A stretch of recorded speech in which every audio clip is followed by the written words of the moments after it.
Praise the Lord. Praise the Lord. Praise the Lord. Hallelujah. Hallelujah. Hallelujah. Praise the Lord. Praise the Lord. Praise the Lord.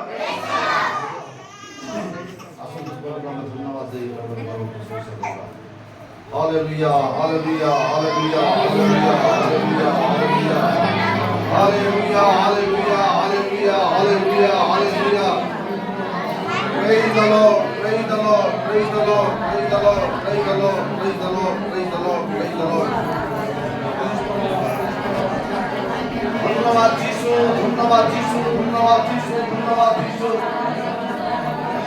ধন্যবাদ, ধন্যবাদ, ধন্যবাদ, ধন্যবাদ, ধন্যবাদ, ধন্যবাদ, ধন্যবাদ, ধন্যবাদ, ধন্যবাদ। কোটি কোটি ধন্যবাদ, কোটি কোটি ধন্যবাদ, কোটি কোটি ধন্যবাদ, কোটি কোটি ধন্যবাদ।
সকল দেশ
হালেলুয়া হালেলুয়া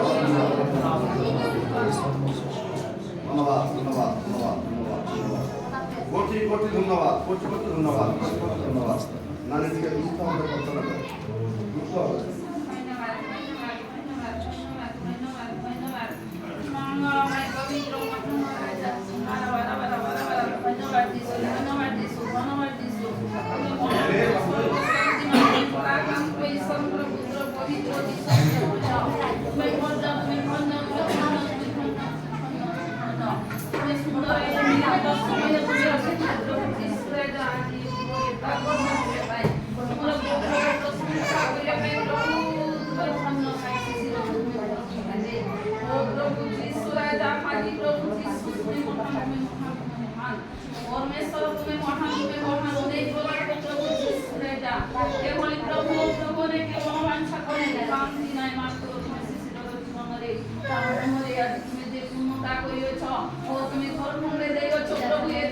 বিশেষ ধন্যবাদ দেবছু পবিত্র যিশু তুমি ধন্য তুমি ধন্য তুমি ধন্য তুমি ধন্য তোমার প্রিয় দাসଙ୍କର ପାଦ ମଧ୍ୟରେ ଗୋରେ ପଡ଼ିବା ପାଇଁ ତୁମେ ଦେଇଅଛ ଓ ତୁମ ପ୍ରିୟ ଦାସଙ୍କର ଉପସ୍ଥିତିରେ ପ୍ରଭୁ ଯୀଶୁରେ ଯା हमारी दिए साईं को खादे प्रभु आज दे गोरे प्रार्थना को प्रभु ओ पासमा को अछि प्रभु यीशु तुमे सुने छ ओ पवित्र प्रभु हमें को प्रभु हमने को तुम चरण तले उपस्थित है तुम गौरव करो प्रशंसा स्तुति गान करो छो माई दिए साईं को खादे ताई को खादे ताई को खादे ताई को खादे मंगलमय पवित्र प्रभु तुमे धन्य तुमे धन्य तुमे धन्य तुम दास प्रभु अनेक सुनानी ओ तुमे अंचल गुआड़ी प्रभु यीशु ओ पवित्र प्रभु तुमरो वाक्य जबरी घोषणा करिया पे तुमे देवछ अमानଙ୍କର ମଧ୍ୟ ସଚେତନ କରିଛ अमानଙ୍କର କେବଳ ଜୀବନ ତୁମେ ସବଳ କରିଛ ମାଇ ଦିଏ ସାଇ ତୁମର यीशु मारा राजा मारा ईश्वर कामिति पिता अबली वाक कामा बरेनी इसकायु हालेलुया ताई को खारे मंगलमय पवित्र प्रभु दास को सुस्त सबल करी ओ माई दिए तुम करी आनिछ ओ अनेक स्थान को बुलिया पे तुमे देवछ ओ प्रभु एथि पाई न देव ताई नंदे में प्रार्थना करथिलु ओ प्रभु ता तुमे उत्तम स्वास्थ्य देई प्रभु तुम्हारी कार्य करिया पे अंतर देइछ एथि पाई धन्यवाद धन्यवाद हाई शिष्य को तुम चरण करे रखुछि तांको परिवार को तुम चरण करे रखुछि प्रभु तुमे आशीर्वाद करियछ बोली हमें धन्यवाद देवछु माई दिए तांको सफल दो प्रभु ओ मोहारी सफल चिंता अभाव नहीं अछ ओ प्रभु को पाने को चिंता करछि से चिंता करा नहीं धन्यवाद देवछु एथि पाई धन्यवाद देवछु माई दिए धन्य पवित्र पिता धन्य प्रार्थना स्मरण करे रखिना जाय Praise the Lord. Hallelujah. Hallelujah. प्रभु बहुत हमको बहुत धन्यवाद दे वास्तविक प्रभु दिनमांतर महत्व कार्य साधन करती जदि बा करती विश्वासी मान पक्षर से करती अविश्वासी मान पक्षर करती ना आज गोटे सुंदर समय और सुजोग मध्य पाइछु जेहेतु नूतन गृह प्रतिष्ठा करा निमंते तांगर सद्भक्त पास्टर बेंजामिन बेरा कटाक आउ स्थान उपस्थित अछंती मोहना अंचल रे गजपति जिला मोहना अंचल रे तांगर अनेक मंडली अछि ए मंडली को प्रदर्शन करिया भितरे आज हम गोटे सुजोग पाइछु जीवित ईश्वरकर मंडली कुटीगुड़ा मु पास्टर शमशेर कुमार पाल मु तांको संगरे मंडली को प्रदर्शन करा निमंते आउ जाए तांकर अनुभूति गुड़िक तांकर वाक्य प्रचार शिक्षा ए सुगुड़ा को धराए से प्रभु धन्यवाद दे और निज भाग्यवान मन करे तांकर उत्तम शिक्षा उत्तम अनुभूति गुड़िक जो प्रकाश कर वाक्य परिवेशन करती गत 9 तारीख ठार आज पर्यंत विभिन्न मंडल विभिन्न स्थान मध्य जाए जो अनुभूतिर सहित वाक्य प्रचार कर उत्साहित कर बहुत उत्साहित होती बहुत उद्दीपित होती प्रभु धन्यवाद दे आज ये स्थान आम समस्ते एकत्रित होवार उद्देश्य एवं लक्ष्य आपण मैंने जानी पारे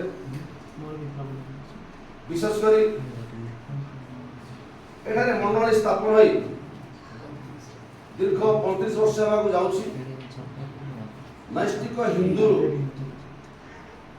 मु एवं मोर परिवार परिवर्तन हेलु जदि परिवर्तन हेचु पास्टर बेंजामिन को दे आमे समस्त परिवर्तन हेलु हिंदू धर्म थिबा बेले आमे शैतान सेवा पूजा आराधना करूथलु मात्र प्रभु सृष्टि को त्राण प्रकार ग्रहण कलु प्रभु दास बेंजामिन को ठारू से सत्य शिक्षा प्राप्त हेलु से दिन ठारू आज प्रभु यीशु को सेवा करूछु तांकर गौरव प्रशंसा करि आसु जेतरा प्रभु दास ये अंचल अनेक मंडली स्थापन है तार भीतर यहाँ कुटीगुड़ा जीवित शुक्र मंडली स्थापित आउर विशेष प्रार्थना परिश्रम हेतु आज प्रभु मत मनोनीत कले यही स्थान में पालक भाव नियुक्ति होगापी मुझे मंडल अपना पालक आउ से मत मोहन अंचल गजपति जिले में जिते मंडली अच्छी से मंडल समस्त दायित्व मो हस्ते परिचालना करे प्रति 6 मास को थे से आसे आम नियम करूँ प्रति 6 मास को से आसवे गजपति जिला मोहन अंचल जिते मंडली अच्छी मंडल गुड़िक परिदर्शन करेंगे मंडल गुड़िक 2 दिन 3 दिन एमती रही विश्वासी मान सहित से प्रभुर वाक्य शिक्षा दे सचेतन करी उत्साहित करेंगे विशेषकर पवित्र आत्मा सेवा कार्य को से स्थिर करी पुणी चली जाए एपरी भाव में प्रभु बहुत आशीर्वाद कर सर्वस्व त्याग करी घर द्वार सब किसी से त्याग करी प्रभु सेवा कार्य करने वर्तमान से मन मध्य गोटे दृढ़ निष्पत्ति नहीं जगतर समस्त कार्य चाकरी जागतिक विषय को सब त्याग करी केवल प्रभु कार्य करने से मनस्थ करी आज गजपति जिला मोहन अंचल अनेक मंडली स्थापन करी अनेक लोक मैंने परिवर्तन है आज आत्मा एवं सत्य प्रभु सेवा आराधना कर तार भीतर गोटे 10टी हिंदू ग्राम परिवर्तन है आज पर्यंत आम दीर्घ 35 वर्ष है सत्य शिक्षा प्राप्त है आत्मा एवं सत्य उपासना कर प्रभु बहुत धन्यवाद दिए से गत 9 तारीख ठार आसी मंडली मान परिदर्शन कर विशेषकर कुटीगुड़ा हूँ गोटे सेंट्रल प्लेस केन्द्रस्थली से आम मंडल रही अन्य मंडली को जाई से मिनिस्ट्री करते प्रभु महानाम धन्यवाद तार भितर आज ये स्थान में आम एकत्र गोटे नूतन ग्रह प्रतिष्ठा करने निमंते प्रार्थना करने निमंते प्रभु दास को अनुरोध करागला यही गृह नूतन ग्रह हूँ मो पुत्रा जे कि शिशिर पाल प्रभु महानाम धन्यवाद दिए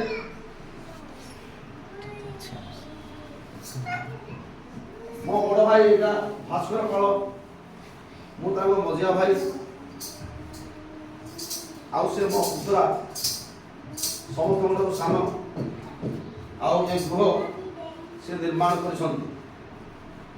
आज मंडल समस्त विश्वासी विश्वासी भाई भाई समस्त को प्रभु दास को से आह्वान कर गृह प्रार्थना कर गृह को प्रतिष्ठा करने ए गृह जपरी चिरदिन पर्यंत से शांति श्रृंखला प्रेम प्रभु सेवा कार्य कर दृष्टि बंशी प्रभु से आज प्रभु दास पास्टर बेंजामिन को आम पालक समस्त को स्थान से डाक आज आम समस्ते स्थान में गृह प्रतिष्ठा प्रार्थना करने एकत्रित हो प्रभु महानाम धन्यवाद दिए वाक्य गोटे कथा लिखा अच्छी सदाप्रभु जदि गृह निर्माण न करती तेज निर्माणकारी मैंने व्यर्थ परिश्रम करती जदि सदाप्रभु नगर रक्षा न करती प्रहरी केवल वृथा जागृत ପ୍ରଭୁଙ୍କ ମହାନାମକୁ ଧନ୍ୟବାଦ ଦିଏ। ପ୍ରଭୁଙ୍କର ସଂକଳ୍ପ ଯୋଜନା ଅନୁସାରେ ପ୍ରଭୁଙ୍କର ଆଶୀର୍ବାଦ ଅନୁସାରେ ଆଜି ସେ ଗୃହଟିଏ ପ୍ରଭୁଙ୍କ ଦୟାରେ ସେ ନିର୍ମାଣ କଲେ। ଏହାର ସମାପ୍ତ ପରେ ପୁଣି ପ୍ରତିଷ୍ଠା କରିବା ନିମନ୍ତେ ପ୍ରଭୁଙ୍କ ଲୋକମାନଙ୍କୁ ସେ ଆହ୍ୱାନ କରୁଛନ୍ତି ଏ ଗୃହରେ ବାସ କରିବା ପାଇଁ। ପ୍ରଭୁଙ୍କୁ ଧନ୍ୟବାଦ ଦିଏ। ପ୍ରଭୁ ତାଙ୍କୁ ଆଶୀର୍ବାଦ କଲେ।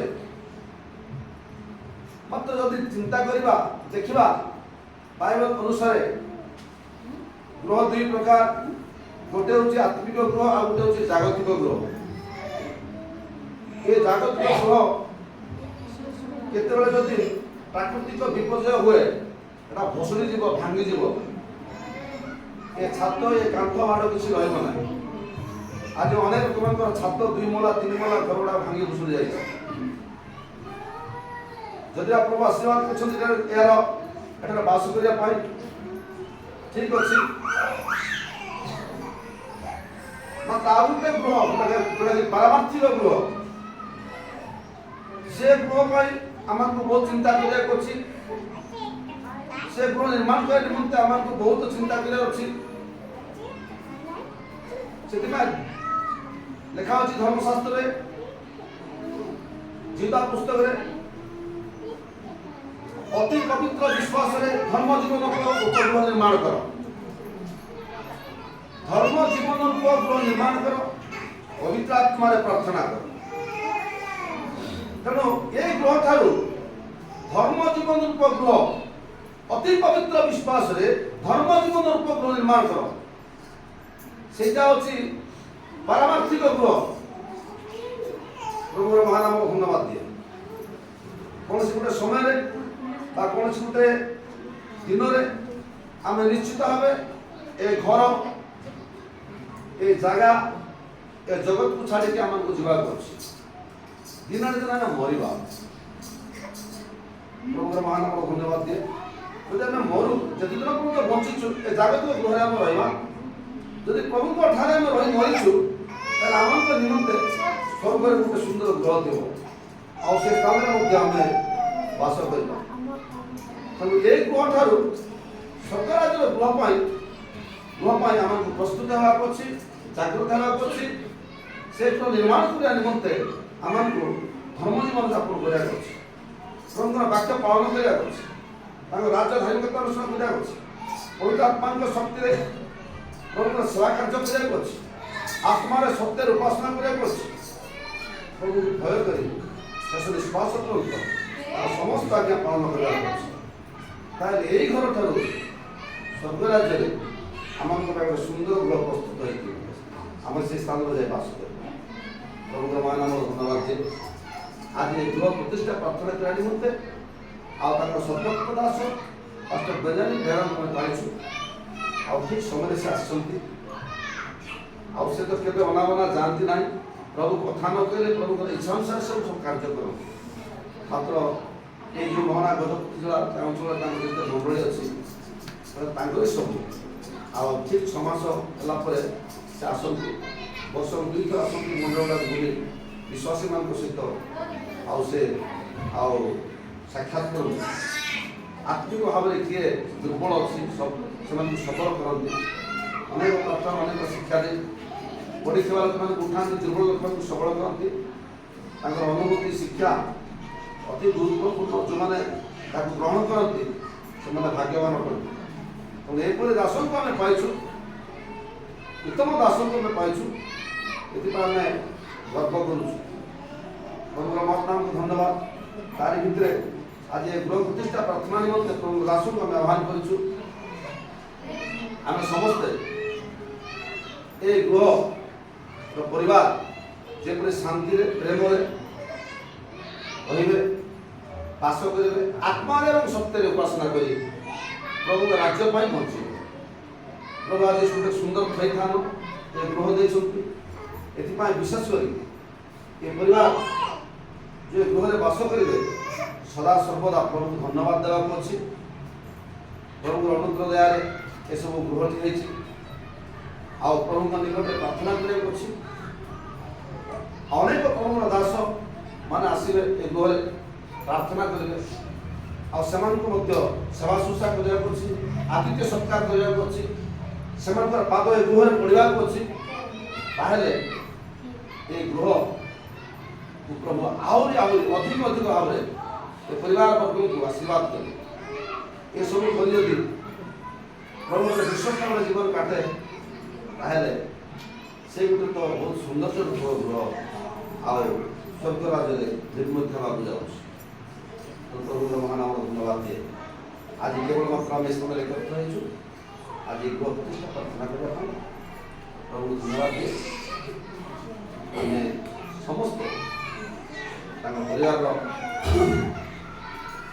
ଯେପରିକି ଶାନ୍ତିରେ ଶୃଙ୍ଖଳାରେ ଆତ୍ମାର ସତ୍ୟରେ ଭୟରେ କମ୍ପରେ ପ୍ରଭୁଙ୍କର ବାକ୍ୟ ଅନୁସାରେ ସେ ପରିବାର ଏଠାରେ ବାସ କରିବେ, ସେଥିପାଇଁ ଆମେ ପ୍ରାର୍ଥନା କରିବା। ଆପଣଙ୍କର ଦାସ ମଧ୍ୟ ପ୍ରାର୍ଥନା କରିବେ, ଆଶୀର୍ବାଦ ଭିକ୍ଷା କରିବେ। ପ୍ରଭୁଙ୍କର ଦାସଙ୍କୁ ଆହ୍ୱାନ କରିବା ପୂର୍ବରୁ ପ୍ରଭୁ ଦାସଙ୍କୁ ଆହ୍ୱାନ କରିବା ପୂର୍ବରୁ ଆଉ ଶିଶୁର ଭାଇଙ୍କୁ ମୁଁ ସେ ହେଉଛି ମୋ ନିଜ ପୁତ୍ରା, ତାଙ୍କୁ ମୁଁ କହିବି ଆଉ ସେ କିଛି ତାଙ୍କ ମୁଖରୁ କିଛି କହିବେ ଆଉ ସେ ପ୍ରଭୁଙ୍କୁ ଧନ୍ୟବାଦ ଦେଇ ଆଉ କିଛି ଗୋଟେ ସେ କହିବେ ଆମେ ଶୁଣିବା। ପ୍ରେଜ୍ ଦ ଲର୍ଡ, ହାଲେଲୁୟା, ହାଲେଲୁୟା। ପ୍ରେଜ୍ ଦ ଲର୍ଡ, ପ୍ରେଜ୍ ଦ ଲର୍ଡ।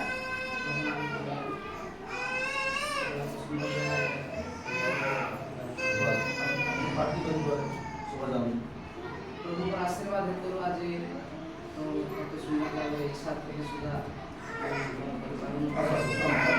ଆଉ ପ୍ରାୟ ଛକରୁ ଆগে ଇଚ୍ଛା କରୁଥିଲି ମୋ ପରିବାର ସମସ୍ତେ ଠିଆରେ ଭଲ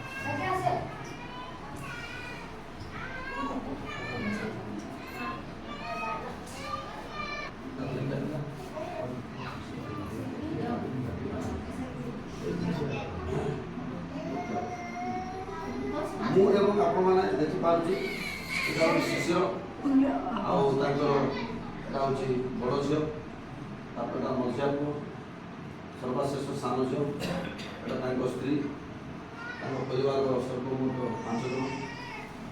ଆଜି ଏ ଗୃହରେ ସେମାନେ ଶାନ୍ତିରେ ବାସ କରିବେ ଏବଂ ସେମାନଙ୍କୁ ଆଶୀର୍ବାଦ କରୁଛନ୍ତି।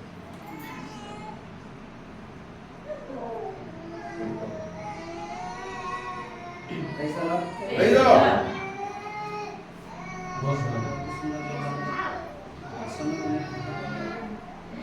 ଇଚ୍ଛା ଥିଲେ ସୁଦ୍ଧା ପ୍ରଭୁଙ୍କର ଆଶୀର୍ବାଦ ପ୍ରଭୁଙ୍କର ଅନୁଗ୍ରହ ଆମର ଇଚ୍ଛା ଥିଲେ ସୁଦ୍ଧା ପ୍ରଭୁଙ୍କର ଆଶୀର୍ବାଦ ଅନୁଗ୍ରହ ଆଜି ପ୍ରଭୁ ଦାନ କରିଥିବାରୁ ମୁଁ ବିଶେଷ କରି ପ୍ରଭୁଙ୍କୁ ଧନ୍ୟବାଦ ଦେଉଛି। ଆଉ ପ୍ରଭୁଙ୍କ ଦାସଙ୍କୁ ମଧ୍ୟ ମୁଁ ବିଶେଷ କରି ଧନ୍ୟବାଦ ଦେଉଛି। ଯାହାକି ପ୍ରଭୁଙ୍କର ଇଚ୍ଛା ଅନୁସାରେ ଆଜି ଉପସ୍ଥିତ ଥିବାରୁ ଆଉ ଛୋଟରୁ ହିଁ ଇଚ୍ଛା ଥିଲା ଯେ ପ୍ରଭୁ ଇଚ୍ଛା ଥିଲେ ସୁଦ୍ଧା ମଣିଷ ଇଚ୍ଛା କଲେ ମଧ୍ୟ କେବେ ପୂର୍ଣ୍ଣ ହୁଏ ନାହିଁ। ପ୍ରଭୁଙ୍କର ବିନା ଆଶୀର୍ବାଦ ଯଥେଷ୍ଟ ଭାବରେ ମୋର ଯେ ଅକର୍ମଣ ହେଲେ ସୁଦ୍ଧା ପ୍ରଭୁ ଅତି ସୁନ୍ଦର ଭାବରେ ମୋତେ ଆଶୀର୍ବାଦ କରିବା ଇଚ୍ଛାକୁ ସଫଳ କରିଥିବାରୁ ପ୍ରଭୁଙ୍କୁ ବିଶେଷ କରି ଧନ୍ୟବାଦ ଦେଉଛି। ଆଉ ଏଠି ଆଜି ମୋର ସବୁ ଘର କମ୍ପ୍ଲିଟ୍ କରିବା ପାଇଁ ମଧ୍ୟ ଆଶୀର୍ବାଦ କରିଥିବା କାରେଣ୍ଟ ମଧ୍ୟ ଅଛି। Current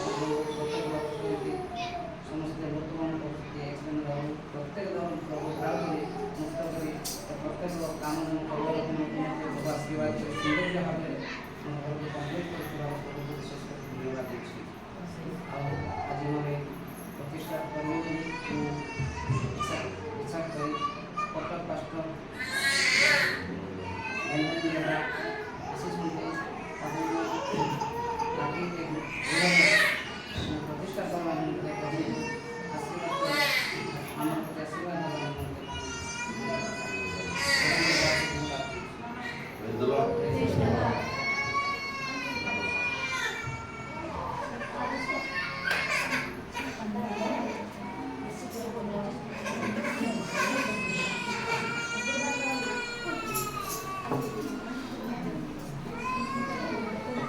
Praise the Lord. Hallelujah.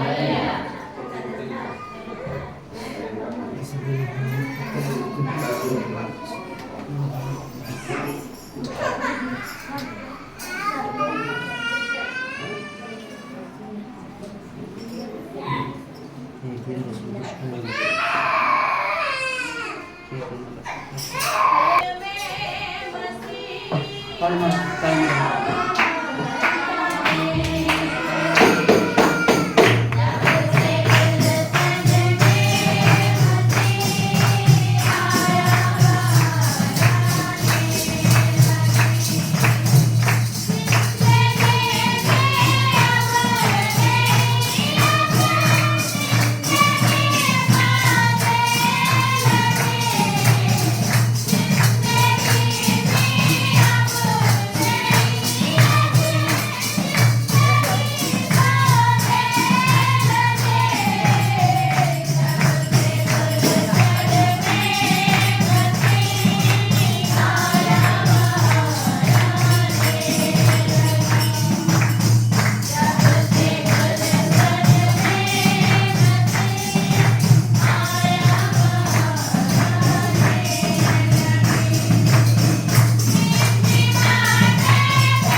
Jesus.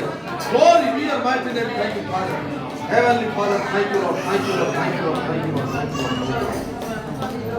पवित्र प्राकांत नित्य जीवित ईश्वर पुत्र प्रभु यीशु तुम्हारा बहुत नाम तुमको धन्यवाद दिए केतल प्रभु वाक्य सुनिबार समय एवं एक गृहर प्रतिष्ठा कार्यक्रम को परिचालना करने निमंते तुम संतप्त दासंकर ओ प्रभु उपस्थिति को हमें समस्त रक्षा कर अनुभव मध्य करछु तुम्हारा पवित्र आत्मा का सहभागिता तुम नाम धन्यवाद तुम नाम धन्यवाद तुम नाम धन्यवाद हे प्रिय प्रभु दया कर अनुग्रह कर आशीर्वाद कर ए जो शिष्य को से परिवार रहने निमंते बास करने निमंते सुंदर घर खंडे देश प्रभु एथिबा हम धन्यवाद दोछु प्रार्थना करछि प्रभु से परिवार केवल मात्र तार तीनटा और संतान और स्त्री पुरुष सर्वमोट 5 जन एक घरे आदि दिन ठार और से घरे वास करिवे प्रभु ताकर वास काल अति सुंदर हो केवल मात्र प्रभु ठार रहंतु सेमाने प्रभु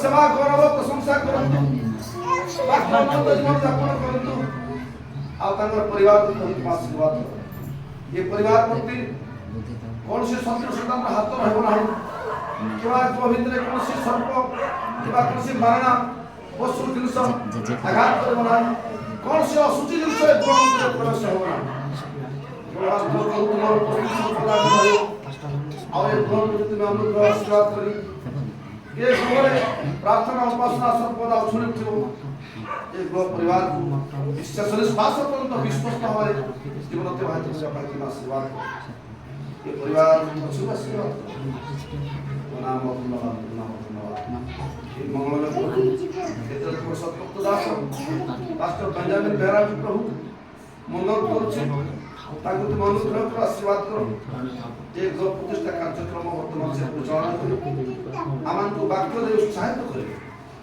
और तुम्हें ताको जाल जाओ पवित्र आत्मा का महाशक्ति आमान निमंते जहाँ प्रयोजन आवश्यक ये गृह परिवार पाई कौन आवश्यक ये सकल वाक्य कही हमको उत्साहित करो ओ प्रभु आज का कार्यक्रम से परिचालन इति निमंते पिता पुत्र पवित्र आत्मा का नाम रे दासों को आह्वान करछि प्रभु आओ से चाहे कार्यक्रम को परिचालन करो प्रार्थना सुन लो धन्यवाद दे यीशु के नाम में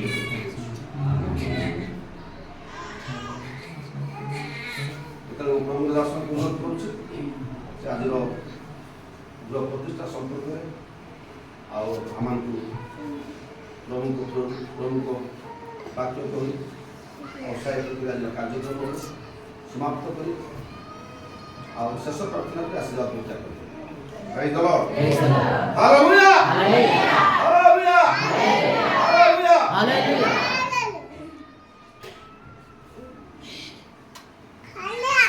गीत संहिता 27 पर्वर एक पदर लेखा अछि सदाप्रभु जब गृह निर्माण न करती तेरे निर्माण कार्य परिश्रम करो ये वाक्य पास्टर सैमसन कहवा समय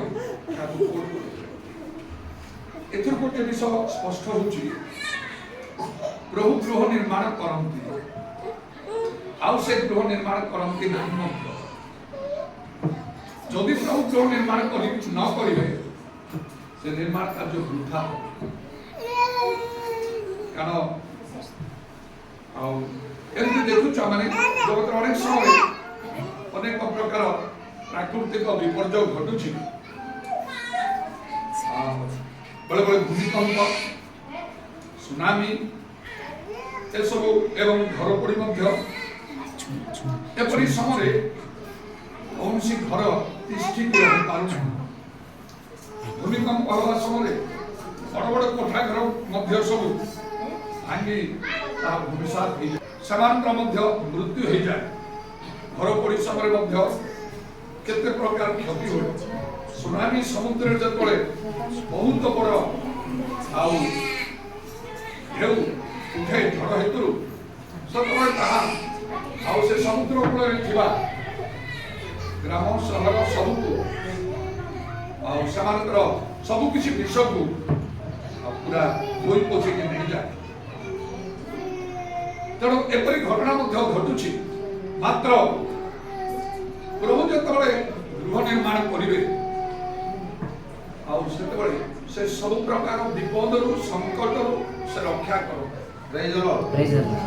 ତେଣୁ ବାଇବେଲ ଲେଖା ଅଛି ଗୀତ ସଂହିତା 91 ପର୍ବରେ ତୁମ ତମ୍ବୁ ନିକଟକୁ ମାନେ ତୁମ ଗୃହ ନିକଟକୁ କୌଣସି ମାରି ଆସିବ ନାହିଁ, କୌଣସି ପ୍ରକାର ବିପଦ ତୁମକୁ ଘଟିବ ନାହିଁ, କାରଣ ତୁମେ ସର୍ବଶ୍ରେଷ୍ଠଙ୍କୁ ତୁମର ବାସସ୍ଥାନ କରିଛ।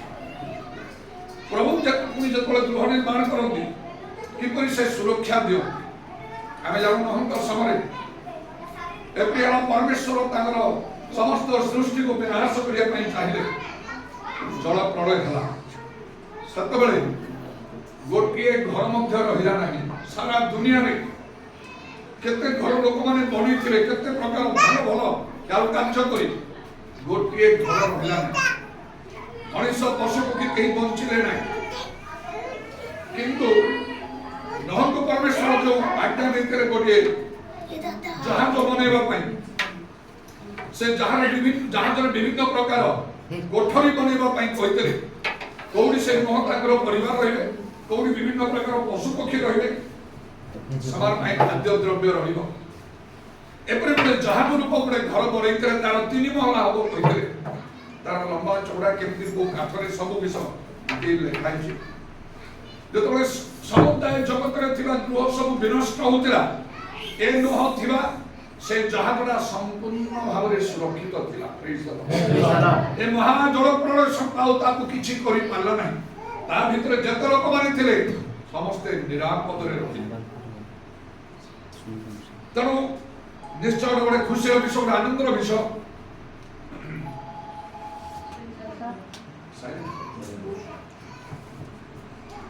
ଏଇଟା ଗୋଟେ ସୁନ୍ଦର ଘର ଏଠି ବନା ହେଇଛି। ଆଉ ନିଶ୍ଚୟ ଆମେ ମଧ୍ୟ ଖୁସି ଆଉ ଆନନ୍ଦ କରୁଛୁ ସେମାନଙ୍କର ସହିତରେ। ସହରରେ ମଧ୍ୟ ଅନେକ ଅଛନ୍ତି, ଅନେକ ଘର ରହିଛି, କିନ୍ତୁ ସହରରେ ଥିବା ମୁଁ ଯୋଉଠି ଅଛି କଟକରେ, ଆଉ ଏମିତି ଅନେକ ଲୋକ ଅଛନ୍ତି ଯେଉଁମାନେ ବଡ଼ ଦୟନୀୟ ଅବସ୍ଥାରେ ଅଛନ୍ତି। ସେମାନେ ନିଜେ କଟକର ଲୋକମାନେ, କିନ୍ତୁ ଛୋଟ ଛୋଟ ଘର ଥିବ, ତାପରେ ବସ୍ତି ଗୁଡ଼ାକ ଅଛି, ସବୁ ଝୁମ୍ପୁଡ଼ି ଗୁଡ଼ାକ ସବୁ ଅଛି। ଏଇଥିରେ ଯଦି କଟକରୁ ଆସିଗଲା, କିଏ ତୁମେ ନା ମୋ କଟକରୁ ଆସି କହିଲା ମାତ୍ରକେ ଗୋଟେ ବହୁତ ବଡ଼ ଲାଗେ। ଗୋଟେ ସହରରେ ସହରରୁ ଆସିଛି, କିଏ ଭୁବନେଶ୍ୱରରୁ ଆସିଛି, ଦିଲ୍ଲୀରୁ ଆସିଛି, କିନ୍ତୁ ସମସ୍ତେ ଭଲ ଅବସ୍ଥାରେ ନଥାନ୍ତି। ବର୍ଷା ସମୟରେ ବହୁତ ପ୍ରକାର ଆହୁରି ସମସ୍ୟା ବି ଦେଖାଯାଏ। ମାତ୍ର ଆଉ ଆଜି ଏଇ ଗୁଟିଗୁଡ଼ାରେ, ଗଜପତି ଜିଲ୍ଲାରେ ଗୁଟିଗୁଡ଼ାରେ ଆଉ ଗୋଟେ କେତେ ସୁନ୍ଦର ଘରଟି ଆଉ ଶିଶିର ବନେଇଛି। ନିଶ୍ଚୟ ପ୍ରଭୁ ତାଙ୍କୁ ସାହାଯ୍ୟ କରିଛନ୍ତି, ପ୍ରଭୁଙ୍କୁ ଧନ୍ୟବାଦ ଦଉଛୁ। ସେମାନଙ୍କ ଖୁସି, ତାଙ୍କର ପରିବାର, ଆମର ମଧ୍ୟ ତାଙ୍କ ସହିତ ଖୁସି ହଉଛୁ ଏଥିପାଇଁ ଯେ ପ୍ରଭୁ ସେମାନଙ୍କୁ ଏପରି ଅନୁଗ୍ରହ କରିଛନ୍ତି କହି। କିନ୍ତୁ ନିଶ୍ଚୟ କାହା କାହା ମନରେ ଆଉ ଗୋଟେ ଦୁଃଖ ଲୁଚିକି ଥିବ। କାହିଁକି ନା ଆମକୁ ଆମର ଘର ନାହିଁ କି ଭଲ ଘର ନାହିଁ କହିକି ସମସ୍ତଙ୍କ ମନରେ ଥାଏ ଯେ କିଛି ଆମର ଗୋଟେ ଭଲ ଘର। ଯଦି ସେଇ ଦୃଷ୍ଟିରୁ ଚିନ୍ତା କରାଯିବ ତାହେଲେ ମୁଁ ଭାବୁଛି ସମସ୍ତଙ୍କ ଠାରୁ ମୋ ଠାରେ ବହୁତ ଦୁଃଖ ଥିବ। କାହିଁକି ଛୋଟ ମୋଟ ହଉ ପଛକେ ସମସ୍ତଙ୍କର ତ ଅଛି, ମାତ୍ର ମୋର ନିଜର ନାହିଁ। ନିଜର ବୋଲିକି ଘର ନାହିଁ। ଆଜି ଯାଏ କଟକ ରହୁଛି ସତ, ଭଡ଼ା ଘରେ ରହୁଛି ଅନେକ ବର୍ଷ ଧରି, କିନ୍ତୁ କେତେ ବଡ଼ ମୋର ଆଶା ଥିଲା, ଚିନ୍ତା ଥିଲା, ଲକ୍ଷ୍ୟ ଥିଲା। ବହୁତ କଷ୍ଟରେ ପାଠ ପଢ଼ିଲି, ଆର୍ଥିକ ଅବସ୍ଥା ଭଲ ନଥିଲା। ବାପା ପ୍ରାଇମେରୀ ସ୍କୁଲର ଟିଚର ଥିଲେ, ଆଉ ବହୁତ କମ୍ ଦରମାରେ ମାଟ୍ରିକୁଲେସନ ଶେଷ ହେଲା। ବାପା କହିଲେ ଆଉ ଚାକିରି ପ୍ରାଇଭେଟ ପରୀକ୍ଷା ଦେବୁ, କଲେଜରେ ପଢ଼ିବାକୁ ଯଦି ତୁ ଚାହୁଁଛୁ, ବହୁତ କମ୍ ଦରମାରେ ପଢ଼ି ହବ ନାହିଁ। ମୁଁ ବହୁତ ଜିଦ୍ କରେଇଲି, ଆଉ ମା ଗୋଟେ ଛୋଟ କାମ କଲା, ଆଉ ତାପରେ ମୁଁ ପଢ଼ିଲି। ବହୁତ ଆଶା ରଖି ପଢ଼ିଲି। ପଢ଼ୁଛି ତ ପଢ଼ୁଛି, ଏ ପାଠ ପଢ଼ୁଛି, ତାର ଲକ୍ଷ୍ୟ ଥିବ ବଡ଼ ଚାକିରି କରିବ, ବଡ଼ ଲୋକ ହବ। ଏଇଟା 42 ଆଉ 43 ବର୍ଷ ପୂର୍ବର କଥା। ପାଠର ମୂଲ୍ୟ ବହୁତ ଥିଲା ସେତେବେଳେ। ଆମ ଏରିଆରେ ଉଚ୍ଚଶିକ୍ଷିତ ଲୋକ ନଥିଲେ, କାଁ ଭାଁ ଗୋଟିଏ ଦୁଇଟା ଲୋକ ଥିଲେ। ମୋର ଲକ୍ଷ୍ୟ ଥିଲା ମୁଁ ନିଶ୍ଚୟ ଏକଦମ आउ उच्च शिक्षार सर्वोच्च स्तर को जी ये मत जमी तुच्छ कर विभिन्न प्रकार चिंता लक्ष्य था मु कौन करी विभिन्न प्रकार दक्षता मो भीतर था गोटे ना दुईटा जिते प्रकार दक्षता खेलिबा गीत गाइबा अभिनय करवा अन्य जिते प्रकार अच्छी सबू भीतर मुझे भल भविष्य बन बड़े चाकरी करी पारंत हेबी भल घर हम सब बैलेंस मेंटेन करी मात्र सेटा हो पाना तेणुक जदि चिंता करे मो मन में बहुत दुख आसवा कथा किंतु दुख परिवर्ते मु आनंद दूसरी प्रभु को धन्यवाद दूसरी मो घर एपर्यंत मु करना केवे भी हो तो मो जीवन में मुझे न पारे जीवन सारा भड़ाघर रही पारे तथापि मो भीतर आनंद अच्छी ये मु प्रभु इच्छा को मो जीवन में सफल कर बाइबल दुई प्रकार कथा लिखा गोटे तो गृह निर्माण कले प्रतिष्ठा करवा लिखा प्रभु कहते आम निश्चय तुम एक गृह निर्माण करवा आउ गोटे जगह लिखा तुम्हें गृह निर्माण कर दुई प्रकार कथा देख जदि कहीं पाँच पढ़ शीघ्र कर प्रथम राजा 11 पर्व 38 पद पढ़ी दियो कहीं जी पाइल पढ़ी दियो शीघ्र की अपेक्षा कर जी शीघ्र पढ़ी पारे तो बहुत भल खुशी प्रथम राजा 11 पर्व 38 पद 11:38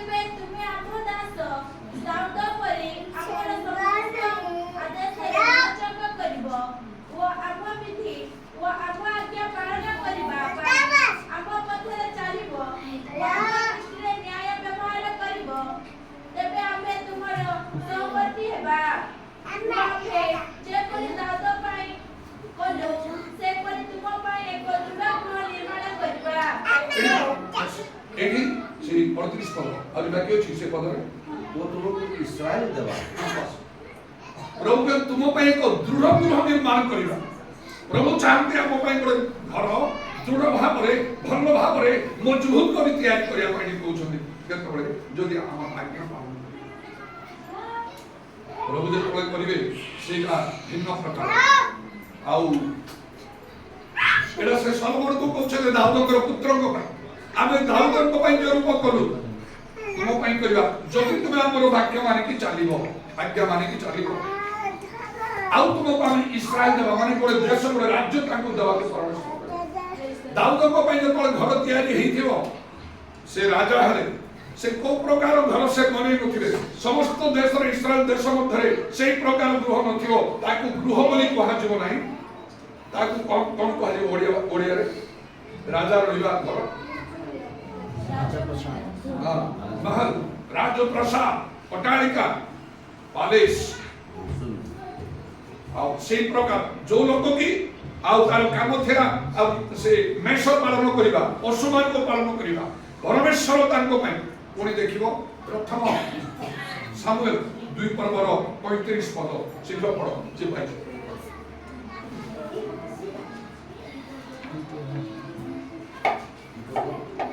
35 पद प्रथम सामुएल 2 पर्व 35 पद पुणी आम्भे अपना निमंते एक विश्वस्त याजक उत्पन्न करिबा से आम्भ मन ओ आम्भ हृदय अनुसार कर्म करिबो आउ आम्भे तार वंश स्थिर करिबा से आम्भ अभिषिक्तक सबुरे सर्वदा गमनागमन करिबो दाऊदक विषय गोटे कथा परमेश्वर कहछन आमे तार वंश स्थिर करिबा सेटा इंग्लिश बाइबल लिखाउची जे I build a sure house for you तांको पई गोटे निश्चित करी गोटे घर बनेइबा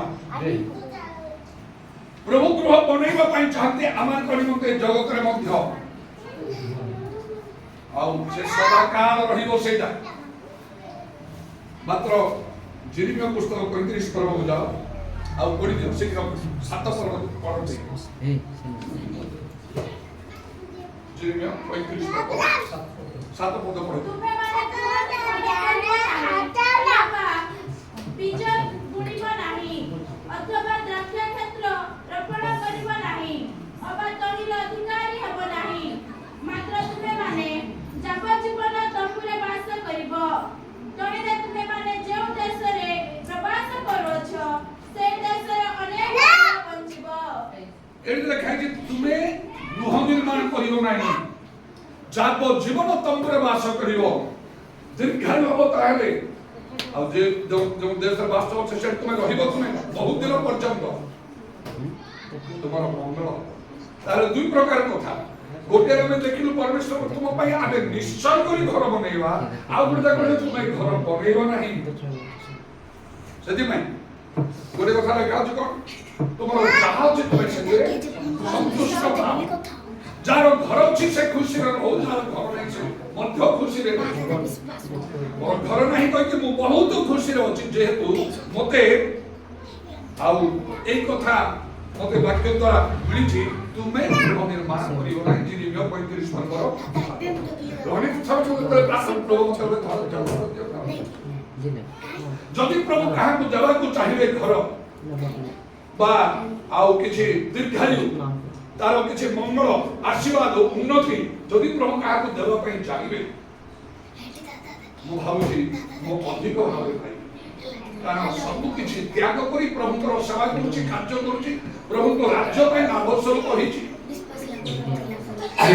ଯେମିତି ସେ ବାଇବେଲ ଲେଖା ଅଛି ଦାନିଏଲ 12 ପର୍ବ 3 ପଦରେ ଅନେକଙ୍କୁ ଯୋଉମାନେ ଧର୍ମର ପ୍ରତି ଫେରେଇ ଆଣନ୍ତି ଏ କାର୍ଯ୍ୟରେ 42-40 ବର୍ଷ ଲାଗି ରହିଛି ଜଣେ ନାହିଁ ଦୁଇ ଜଣ ନାହିଁ ଅନେକଙ୍କୁ ଗାଁରେ ସହରରେ ଚାରିଆଡେ ବୁଲି ବୁଲି କାର୍ଯ୍ୟ କରୁଛି ଅନେକଙ୍କର ଯେପରି ପରିବର୍ତ୍ତନ ହବ ମୋ ଜୀବନକୁ ସେଥିପାଇଁ ମୁଁ ଉତ୍ସର୍ଗ କରୁଛି ବାଇବେଲ ଲେଖା ଅଛି ପ୍ରଥମେ ତାଙ୍କ ରାଜ୍ୟ ଧାର୍ମିକତା ଅନ୍ୱେଷଣ କଲେ ସବୁ ତୁମକୁ ଦିଆଯିବ ତେଣୁ ମତେ ନ ଦେଇକି କେବେ ରହିନଥାନ୍ତେ କିନ୍ତୁ ମୁଁ ଚିନ୍ତା ଯଦି ମୋ ପାଇଁ ପ୍ରଭୁ ଚାହୁଁନାହାନ୍ତି ମତେ ଘର ଦେବା ପାଇଁ ତାହେଲେ ନିଶ୍ଚୟ এই ପ୍ରକାର ହେଇଥିବ ଯେତେବେଳେ ପ୍ରଭୁ ଯୀଶୁ ତାଙ୍କ ଶିଷ୍ୟମାନଙ୍କୁ ଡାକିଲେ ସେମାନେ ତାଙ୍କ ପଛରେ ଗଲେ ଆଉ ଦିନେ ଭିତରେ କଲେ ପ୍ରଭୁ ଆମେ ଆପଣଙ୍କ ପାଇଁ ସର୍ବସ୍ୱ ତ୍ୟାଗ କରିଛୁ ଗୃହ ଯୀଶୁ ମଧ୍ୟ କଲେ ମୋ ପାଇଁ ଗୃହ ଜମି ଆଉ ଜମି ଭୂମି ପିତା ମାତା ଭ୍ରାତା ଭଗ୍ନୀ ଭାର୍ଯ୍ୟା ସନ୍ତାନ ଏ ସବୁକୁ ଯେ ତ୍ୟାଗ କରିବ ପ୍ରଥମେ ପ୍ରଭୁ ଚାହାନ୍ତି ତ୍ୟାଗ କରିବା ନିମନ୍ତେ এইবারে মতে প্রভু এপরি আহ্বান ଦେଇଛନ୍ତି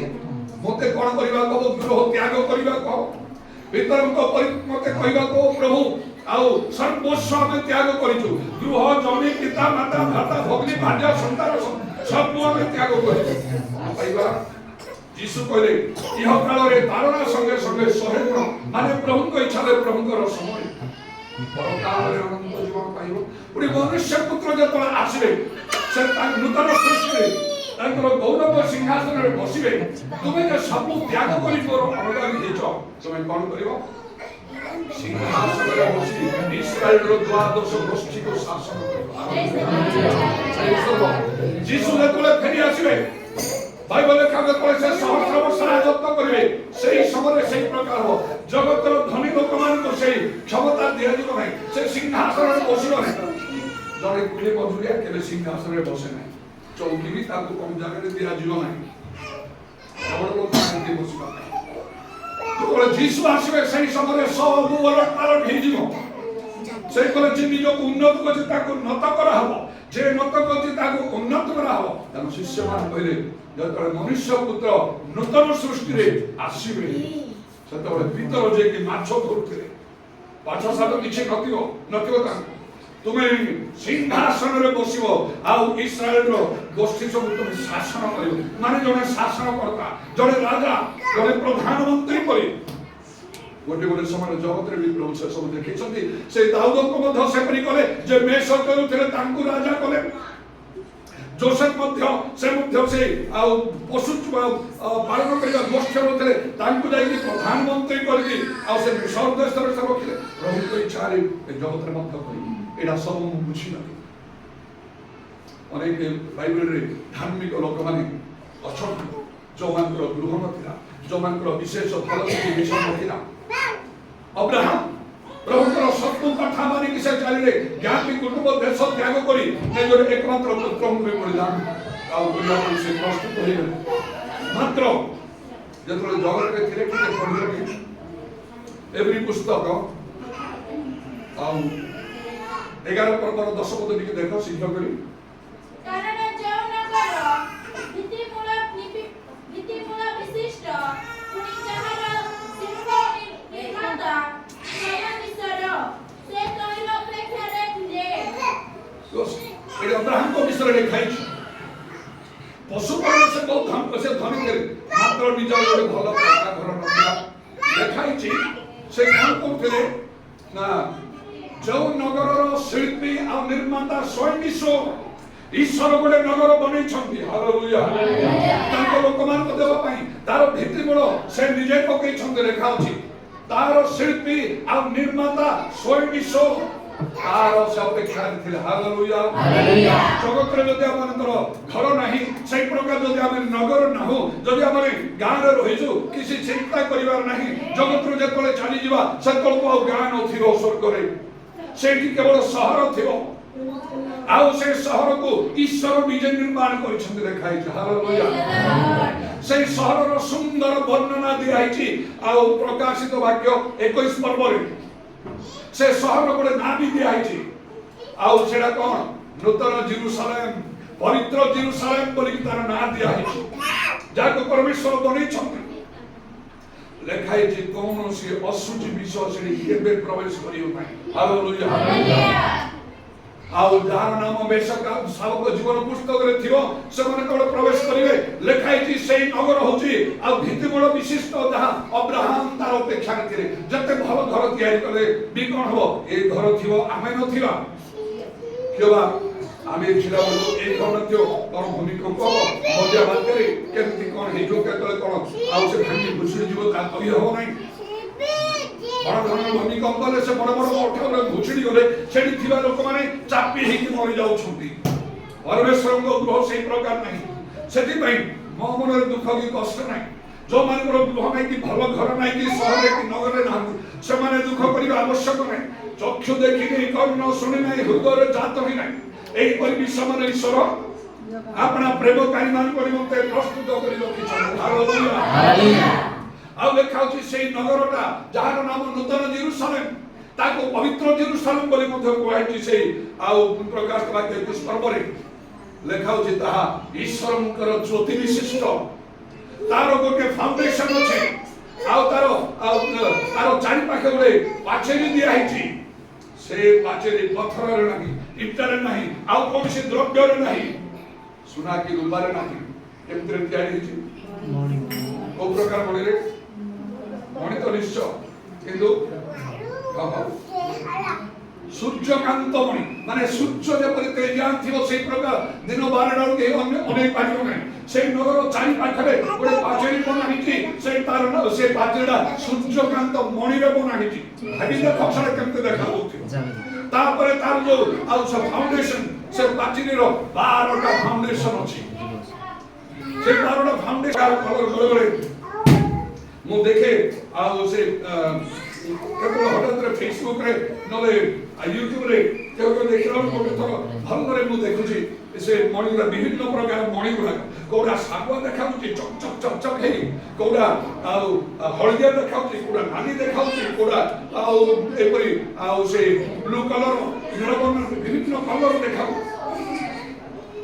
ଆଉ ମୋତେ କ'ଣ ଅନ୍ୟମାନେ ସବୁ ଦେଖିଲା ବେଳକୁ ଏଗୁଡ଼ା କେତେ ଭଲରେ ଦେଖୁଛ? ହଁ ମୁଁ ଭଲରେ ଦେଖୁଛି। କ'ଣ ପାଇଁ ନା ଏଥିରେ ଏଗୁଡ଼ା ପୁରା ସୁନା ରୂପା ତମେ ବ୍ୟବହାର କରୁନ। ଆଉ ଏଗୁଡ଼ାକରେ କ'ଣ ଲୋଭ ଆସୁଛି ନା କ'ଣ ଦେଖିବା ପାଇଁ? ଲୋଭ ନାହିଁ। ମୁଁ ମନେ ପକାଉଛି ଯେତେବେଳେ ସେ ନୂତନ ଜେରୁସାଲେମ ଯିବାକୁ ହବ ସେତେବେଳେ ତାର ସେଇ ବିଭିନ୍ନ ପ୍ରକାର 12ଟା ମଣିରେ ତିଆରି ସେଇଗୁଡ଼ାକ କେମିତି ଦେଖାଯାଉଥିବ। এইটা আমি ভালো দেখছি, আখি ঝলসি যাଉଛି ସେଗୁଡ଼ା ଦେଖିଲା ବେଳେ।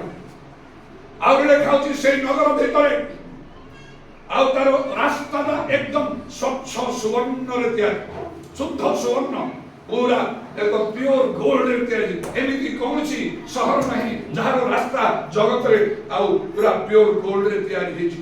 ଏମିତି କେହି କରିପାରନ୍ତି ନାହିଁ। ସେ ନଗରର ବର୍ଣ୍ଣନା ଦିଆହେଇଛି ସେଇଠି କେବେ ରାତ୍ରି ହବ ନାହିଁ, ସୂର୍ଯ୍ୟ ଚନ୍ଦ୍ରର ଆବଶ୍ୟକ ହବ ନାହିଁ। ହାଲେଲୁୟା। ଈଶ୍ୱରଙ୍କର ଜ୍ୟୋତି ସେଇ ନଗର ପାଇଁ ଆଲୋକ ସ୍ୱରୂପ।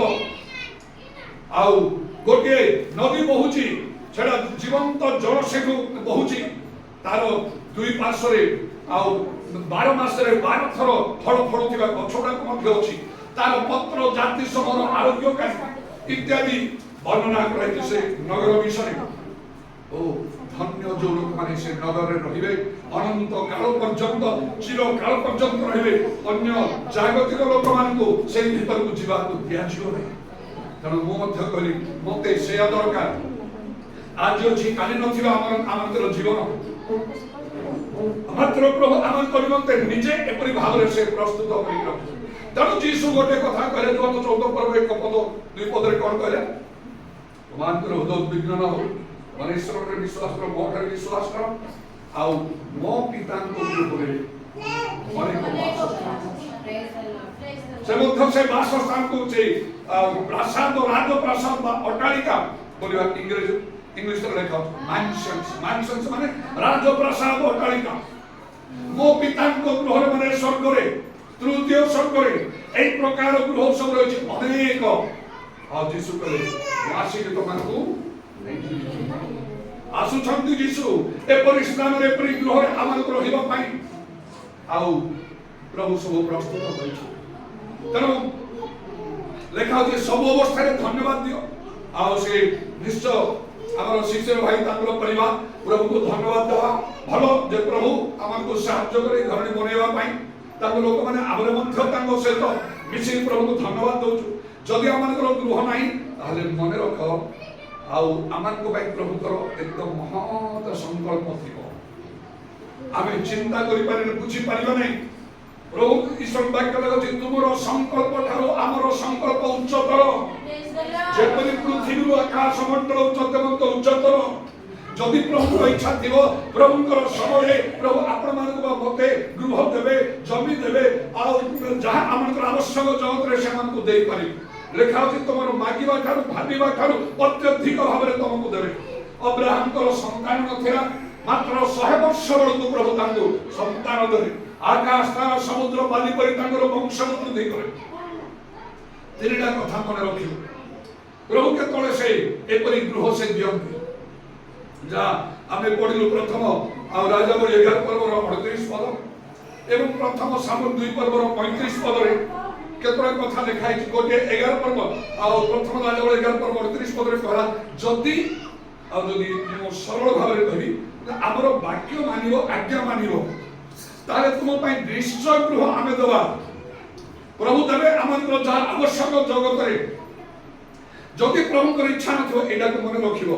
ଯଦି ପ୍ରଭୁଙ୍କ ଇଚ୍ଛା ନଥିବ ତାହେଲେ ମିଳିବ ନାହିଁ, ଘର ମିଳିବ ନାହିଁ, ଚାକିରି ମିଳିବ ନାହିଁ, ଧନ ମିଳିବ ନାହିଁ, ସୁସ୍ଥତା ମିଳିବ ନାହିଁ। କାରଣ ପାଉଲ ନିଜେ ମଧ୍ୟ ତାଙ୍କର ଶରୀରରେ ଆଉ ଯୋଉ ଗୋଟେ ରୋଗ ଯନ୍ତ୍ରଣା ଥିଲା, ମାଂସ ଭିତରେ କଣ୍ଟା ପରି 3 ଥର ପ୍ରାର୍ଥନା କଲେ ପ୍ରଭୁ କହିଲେ ଆମ ଅନୁଗ୍ରହ ତମ ପାଇଁ ଯଥେଷ୍ଟ, ତମକୁ ସୁସ୍ଥତା ଦିଆ ହବ ନାହିଁ। ସେଇପରି ଭାବରେ ଯଦି ପ୍ରଭୁଙ୍କର ଇଚ୍ଛା ନାହିଁ ତାହେଲେ ସେଟା ମିଳିବ ନାହିଁ। ଆଉ ଆମେ ଯଦି ଚାହୁଁଥିବା ସେଟା ମତେ ଦିଅ, ମତେ ଚାକିରି ଦିଅ, ମତେ ଘର ଦିଅ, ମତେ ଟଙ୍କା ଦିଅ, ଏସବୁ ଆମେ ମାଗୁଥିବା ସେଟା କିନ୍ତୁ ଗୋଟେ ଭୁଲ ବିଷୟ। ତ ବାଇବେଲ ଲେଖା ଅଛି କଣ ପ୍ରାର୍ଥନା କରିବା ଉଚିତ ତାହା ଆମେ ଜାଣୁନାହୁଁ। ପ୍ରଭୁଙ୍କ ଲୋକମାନେ ଠାରେ ଜାଗତିକ ମନ ରହିବା ଉଚିତ ନାହିଁ। ବାଇବେଲ ଲେଖା ଅଛି ନିର୍ବୋଧ ହୋଇ ପ୍ରଭୁଙ୍କର ଇଚ୍ଛା କଣ ତାହା ବୁଝ। ସେ ସେମିତି ହେଇଛି ଆଉ ମୁଁ ତ ପ୍ରଭୁଙ୍କର ସେବା କାର୍ଯ୍ୟ କରି ଚାଲିଛି ଭଲରେ, କାହିଁକି ପ୍ରଭୁ ମତେ ଦଉନାହାନ୍ତି? এই ପ୍ରକାର ଚିନ୍ତା କରିବା ଆମ ପାଇଁ ଠିକ ନାହିଁ। ପ୍ରଭୁଙ୍କ ଇଚ୍ଛା ବୁଝିବା ଆବଶ୍ୟକ। ପ୍ରଭୁ କଣ, ତୁମର ଇଚ୍ଛା କଣ? ତେବେ ପ୍ରଭୁଙ୍କର ଧନ୍ୟବାଦ। ବିଭିନ୍ନ ସମୟରେ ଭିନ୍ନ ଭିନ୍ନ ପ୍ରକାର ବିଷୟ ମୁଁ ଦେଖିଛି। ଥରେ ଗୋଟେ ସ୍ୱପ୍ନ ଦେଖେ, ତାର ଆତ୍ମିକ ଅର୍ଥ କଣ ମୁଁ ଠିକ ବୁଝିପାରିନି। ଯୋଉଠି କଟକ ସହରରେ ଗୋଟିଏ ବଡ ଟ୍ରଲିରେ ଗୋଟିଏ ନୂଆ ଘରଟା ଆସୁଛି, ସମସ୍ତେ ମଗେଇକି ରହିଛନ୍ତି, ବଡ ବିଚିତ୍ର ଘର। ସେଟା ପୁଣି ମୋ ପାଇଁ ଆସୁଛି।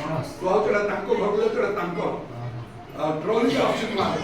ଏବେ ସେଇ ପ୍ରକାର ଭାବରେ ସବୁ ଟେକ୍ନୋଲୋଜି ବଢି ଯାଇଛି। ଘର ଗୁଡାକ ସେମିତି ବନଉଛନ୍ତି, ଘର ଗୁଡାକ ଯୋଉଟା ଥିବ ତାକୁ ଫେରି ଦୂରକୁ ନିଆଯାଉଛି। ସବୁ ରେଡିମେଡ୍ ଘର ଗୁଡାକ ବନା ବି ହେଇଯାଉଛି, ପରିଶ୍ରମ କରିବାକୁ ପଡୁନାହିଁ।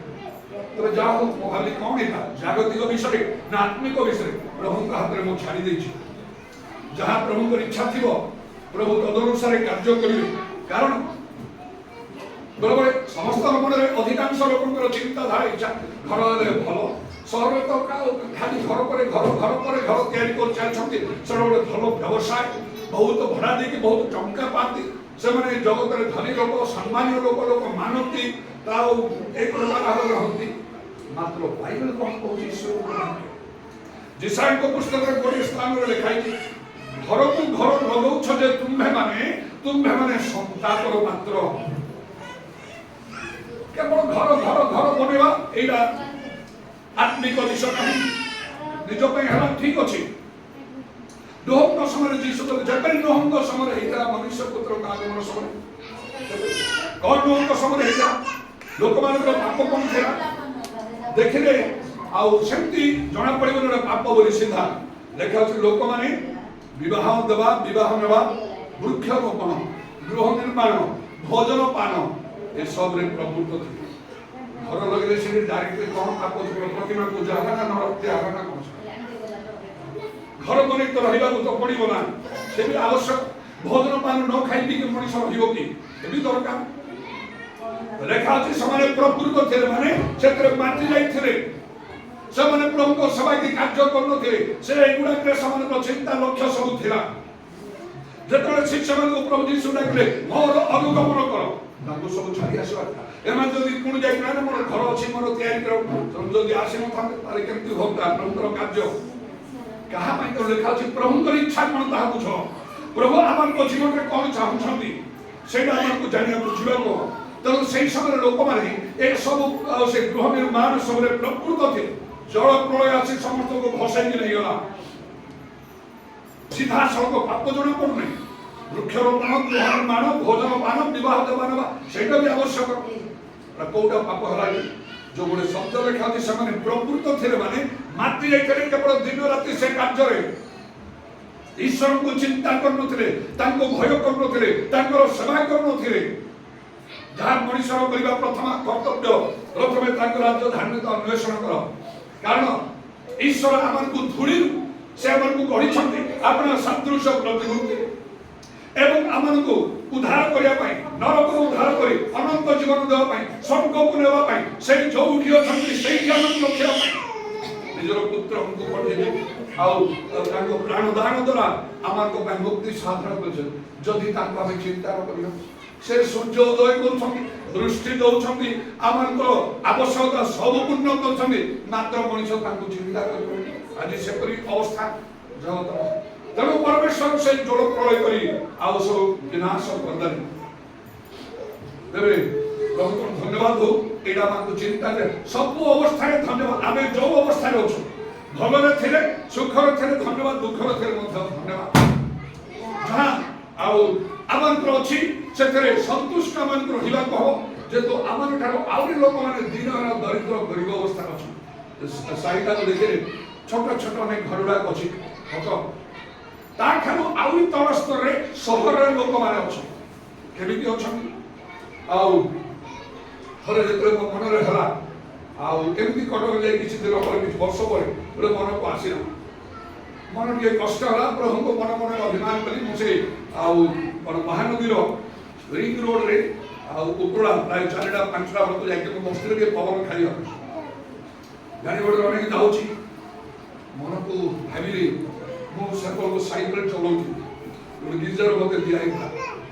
मो मनरे शयतान आनिला सेटा निश्चय केते पाठ पढिली साइकिल टा चलाउची जदि मो चाकरी करथले केते भलरे थांती प्रभु को काम करूची मोरे साइकिल टा चलाउची जेमति कि मो बाइक चले मो जानि नै कि मोर योग्यता नाही से मनरे पर कष्ट होची किछि समय सेमति हला तापरे प्रभु आत्मा मते कथा कहले टिके अनेक देखो से पड़िया आ ताको से किला पड़िया कहते जोड़ा कि स्टेडियम रो पड़िया अछि सेठी बोधे समय बांग्लादेश काउंटर से लोक माने सब आसी समाने कोन करछंती इना आ से माटी रे मूर्ति गुडा सब तयारी करी बिक्री करछंती जहां बेले खाउछंती तांकर घर द्वारा बोली किछि नै टिके टेंट पकेकी आ सेठी समाने अछंती सुने गोटे चुली रे आउ माने बोधे से किरोसिन स्टोव रे गोटे तावा पकेकी रोटी केतरा सेकुछंती से माने खाइबे छ पिला अथवा समस्त लोग मते कथा करे एमने कि तो पर मनुष्य ना एमनकर कोन अछि प्रभु रे तुलना मते देखो प्रथम कथा ए शहर रे तमरो सम्मान अछि बड़ बड़ लोक अछती कोठा घर सब अछि तमको गले हाथ जोड़ी सर नमस्कार करू प्रथम तमरो सम्मान अछि निजर घर ठीक यदि निज घर कहूछ चौदर तुम्हें जगत रु जीव तुम घर को तुम देखो दृश्य विषय तो क्षमता स्थायी मात्र अदृश्य अनंत काल स्थायी তুমি কেবে দেখিল তম ঘরটা কেমিতি সে ঘরে সেটি অছি রখাই তম পাই কোন রখাই তুমি জানিছ বাইবেল লেখা আছে মরণ পর্যন্ত বিশ্বরে জীবনের উপর মুকুট দিয়া হব সিংহাসন দিয়া হব ক্ষমতা দিয়া হব তোমাকে দেখালো 1000 বর্ষরে তুমি জনে পৃথিবীরে জনে ওয়ার্ল্ড রুলার শাসন করতা এসব তম পাই কিছু নাই দ্বিতীয় কথা তুমি জনে প্রভুଙ୍କ লোক যে সৃষ্টিকর্তা নিজে সে যেতବେଳେ পৃথিবীକୁ ସୃଷ୍ଟି କରିଛନ୍ତି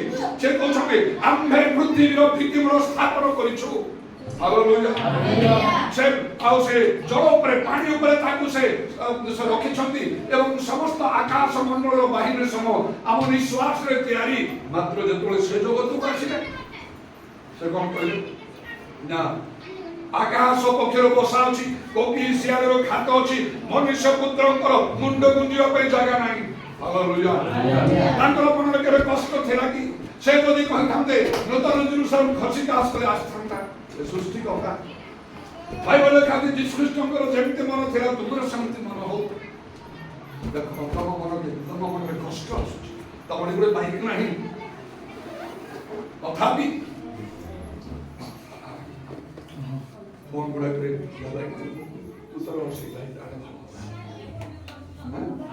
है कागज उठा कर दे क्या जान चला के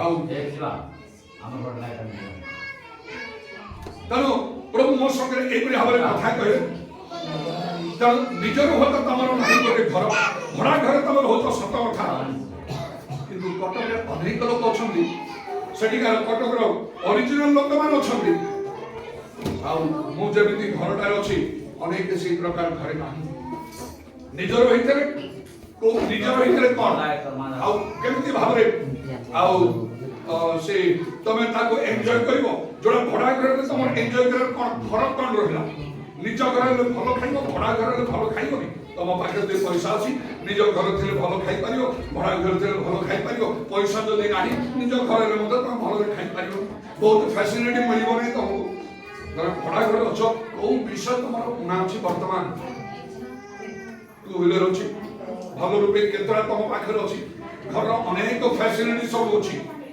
एकदम भल वेल फर्निश्ड घर तुम रोच जोड़ा कि अनेक पाखे समस्त घर छाड़ी तो देवे जीवा हम आपर तो अनेक समय गला आ गोटे समय आसला बड़ आश्चर्य भाव केमी मत प्रथम गोटे लाइटा प्रभु जोगे आउ जहाँ को चाहि नथि इच्छा कर नथि गोटे भिन्न प्रकार भाव चाहूथि प्रभु संपूर्ण आश्चर्य भाव आउ मते गोटे बाइकटा जोगे देले ता परे परे आस्ते आस्ते अनेक माने किछ दिन हम स्वप्न देखि आउ से जो भगवती आउ गोटे पछरे छेली कुकुड़ा सब रहिछि गोटेटा दुईटा कोनटा तार अर्थ जने प्रभु को दासी जांको पाखु मुले अनेक प्रभु वाक्य से कहले देखो दुई गुण रे प्रभु तुमको आशीर्वाद करिवे जेतरा आमे गलु मोहना से भाग्य रे दिलो से प्रथमे गलु आबो पाखरे किछि नथिरा केवल आउ से गुडे किरोसिन स्टोव धरि अल्प गोटे दुटा देखछि अल्प किछि ना जिनिस में जाइतु वर्तमान प्रभु यथेष्ट भाव रे बहु भाव रे अनुग्रह आशीर्वाद करछन आगो को कोन करिवे से कथा प्रभु जानନ୍ତି तेणु प्रभु को धन्यवाद करूची आमको सेपरी सब अवस्था प्रभु को आमको धन्यवाद देवा को केतले प्रभु कार्य करिवे प्रभु जदि चाहंती ताले निश्चय एक गृह माने सेई गृह रे प्रभु जो गृह बनेबे से गीत संहिता 137 पर एक पद अनुसार सदा प्रभु जब गृह निर्माण न करिवे निर्माण रे उठारे परिश्रम कर माने प्रभु घर बनांती से बनांती नहीं बुझो का को कहंती घर बनेबो का को कहबे घर बनेबो नहीं जहा को प्रभु कहबे घर बनेबो नहीं से घर बनेबा पई केबे मन न करू नले से प्रभु को तो ही पारिबो नहीं मोर घर नहीं एटा कोलेटा शारीरिक भाव एटा आत्मिक भाव नहीं बाइबल लिखा अछि ख्रीष्ट यीशुଙ୍କର जेपरि मन थिला सेपरि तुमरो मन हो आरंभ रे मो प्रभु ठारे मागो तो दिया जो पाइछि बुदल प्रभु मत घर दरकार लोकर खातिर तुम इच्छा अनुसार कोले घर रे निज आमे भलो शांत रहू घर शिफ्ट कला बळे आ छाड़ी भलगा जब बहुत टेंशन के होछि फ्री रे प्रभुଙ୍କର कार्य भी करि पारो अनेक थर मागुछि तापरे प्रभु जेतरा मौसम रे विभिन्न स्वप्न दर्शन वाक्य द्वारा कथा कहले मु कागज रे लिखिली आज था घर के मागिबी जदि तुम इच्छा थिबो तुमे दबो जदि तुम इच्छा नाही ताहले मते आवश्यक नाही नहले ଆମ ବିରୁଦ୍ଧରେ ବାଇବେଲ ଲେଖା ହେଉଛି ଶୟତାନ ଈଶ୍ୱରଙ୍କ ଠାରେ ଅଭିଯୋଗ କରୁଛି। ପ୍ରକାଶ ବାକ୍ୟ 12 ଶୟତାନ ଈଶ୍ୱର ମୋ ବିରୁଦ୍ଧରେ କହ ଦେଖ ଏ ତୁମର ଲୋକ ତୁମର ଜଣେ ଦାସ ଲୋକଙ୍କୁ ଶିକ୍ଷା ଦଉଛନ୍ତି। କଣ ଦଉଛନ୍ତି? ଖ୍ରୀଷ୍ଟ ଯୀଶୁଙ୍କର ଯେପରି ମନ ଥିଲା ତୁମର ସେପରି ମନ ହଉ। ଆର ମନଟାକୁ ଦେଖ ମତେ କାହିଁ ଘର ଦଉନ, ଟଙ୍କା ଦଉନ, ମୋ ପିଲାମାନଙ୍କୁ ଚାକିରି ଦଉନ, ଆଉ ଏମିତି ଆମକୁ ସମ୍ମାନ ଦଉନ ଇତ୍ୟାଦି, ଆମେ କାହିଁକି ଆଉ ଷ୍ଟାଟସ୍ ମେଣ୍ଟେନ୍ କରିପାରୁ? ଏଇ ସବୁ ଚିନ୍ତା ତା ଭିତରେ ଅଛି। ଏ କି ପ୍ରକାର ପ୍ରଭୁଙ୍କର ଲୋକ ଲୋକଙ୍କୁ କହିଦଉଛି ଖ୍ରୀଷ୍ଟ ଯୀଶୁଙ୍କର ମନ ପରି ତୁମର ମନ ହଉ। ଅଭିଯୋଗ ନିଶ୍ଚୟ ସେବନ କରିବ। ଆମର ମନ ଯୀଶୁ ଖ୍ରୀଷ୍ଟଙ୍କର ମନ ପରି ହବା କହ। ମୁଁ କହୁନାହିଁ ଯେ ଆମକୁ ଘର ଦରକାର ନାହିଁ, ଏଇ କଥା ମୁଁ କହୁନାହିଁ। ଯାହା ପାଇଁ କାହା ପାଇଁ ପ୍ରଭୁ ଚାହିଁବେ ଘର ବନାଅ ସେ ବନେଇବ, ଯାହା ପାଇଁ ନାହିଁ ସେ ତା ପାଇଁ ଚିନ୍ତା କରିବାର ଆବଶ୍ୟକ ନାହିଁ। ତେଣୁ ଲେଖା ହେଉଛି କୌଣସି ବିଷୟରେ ଚିନ୍ତିତ ହବ ନାହିଁ।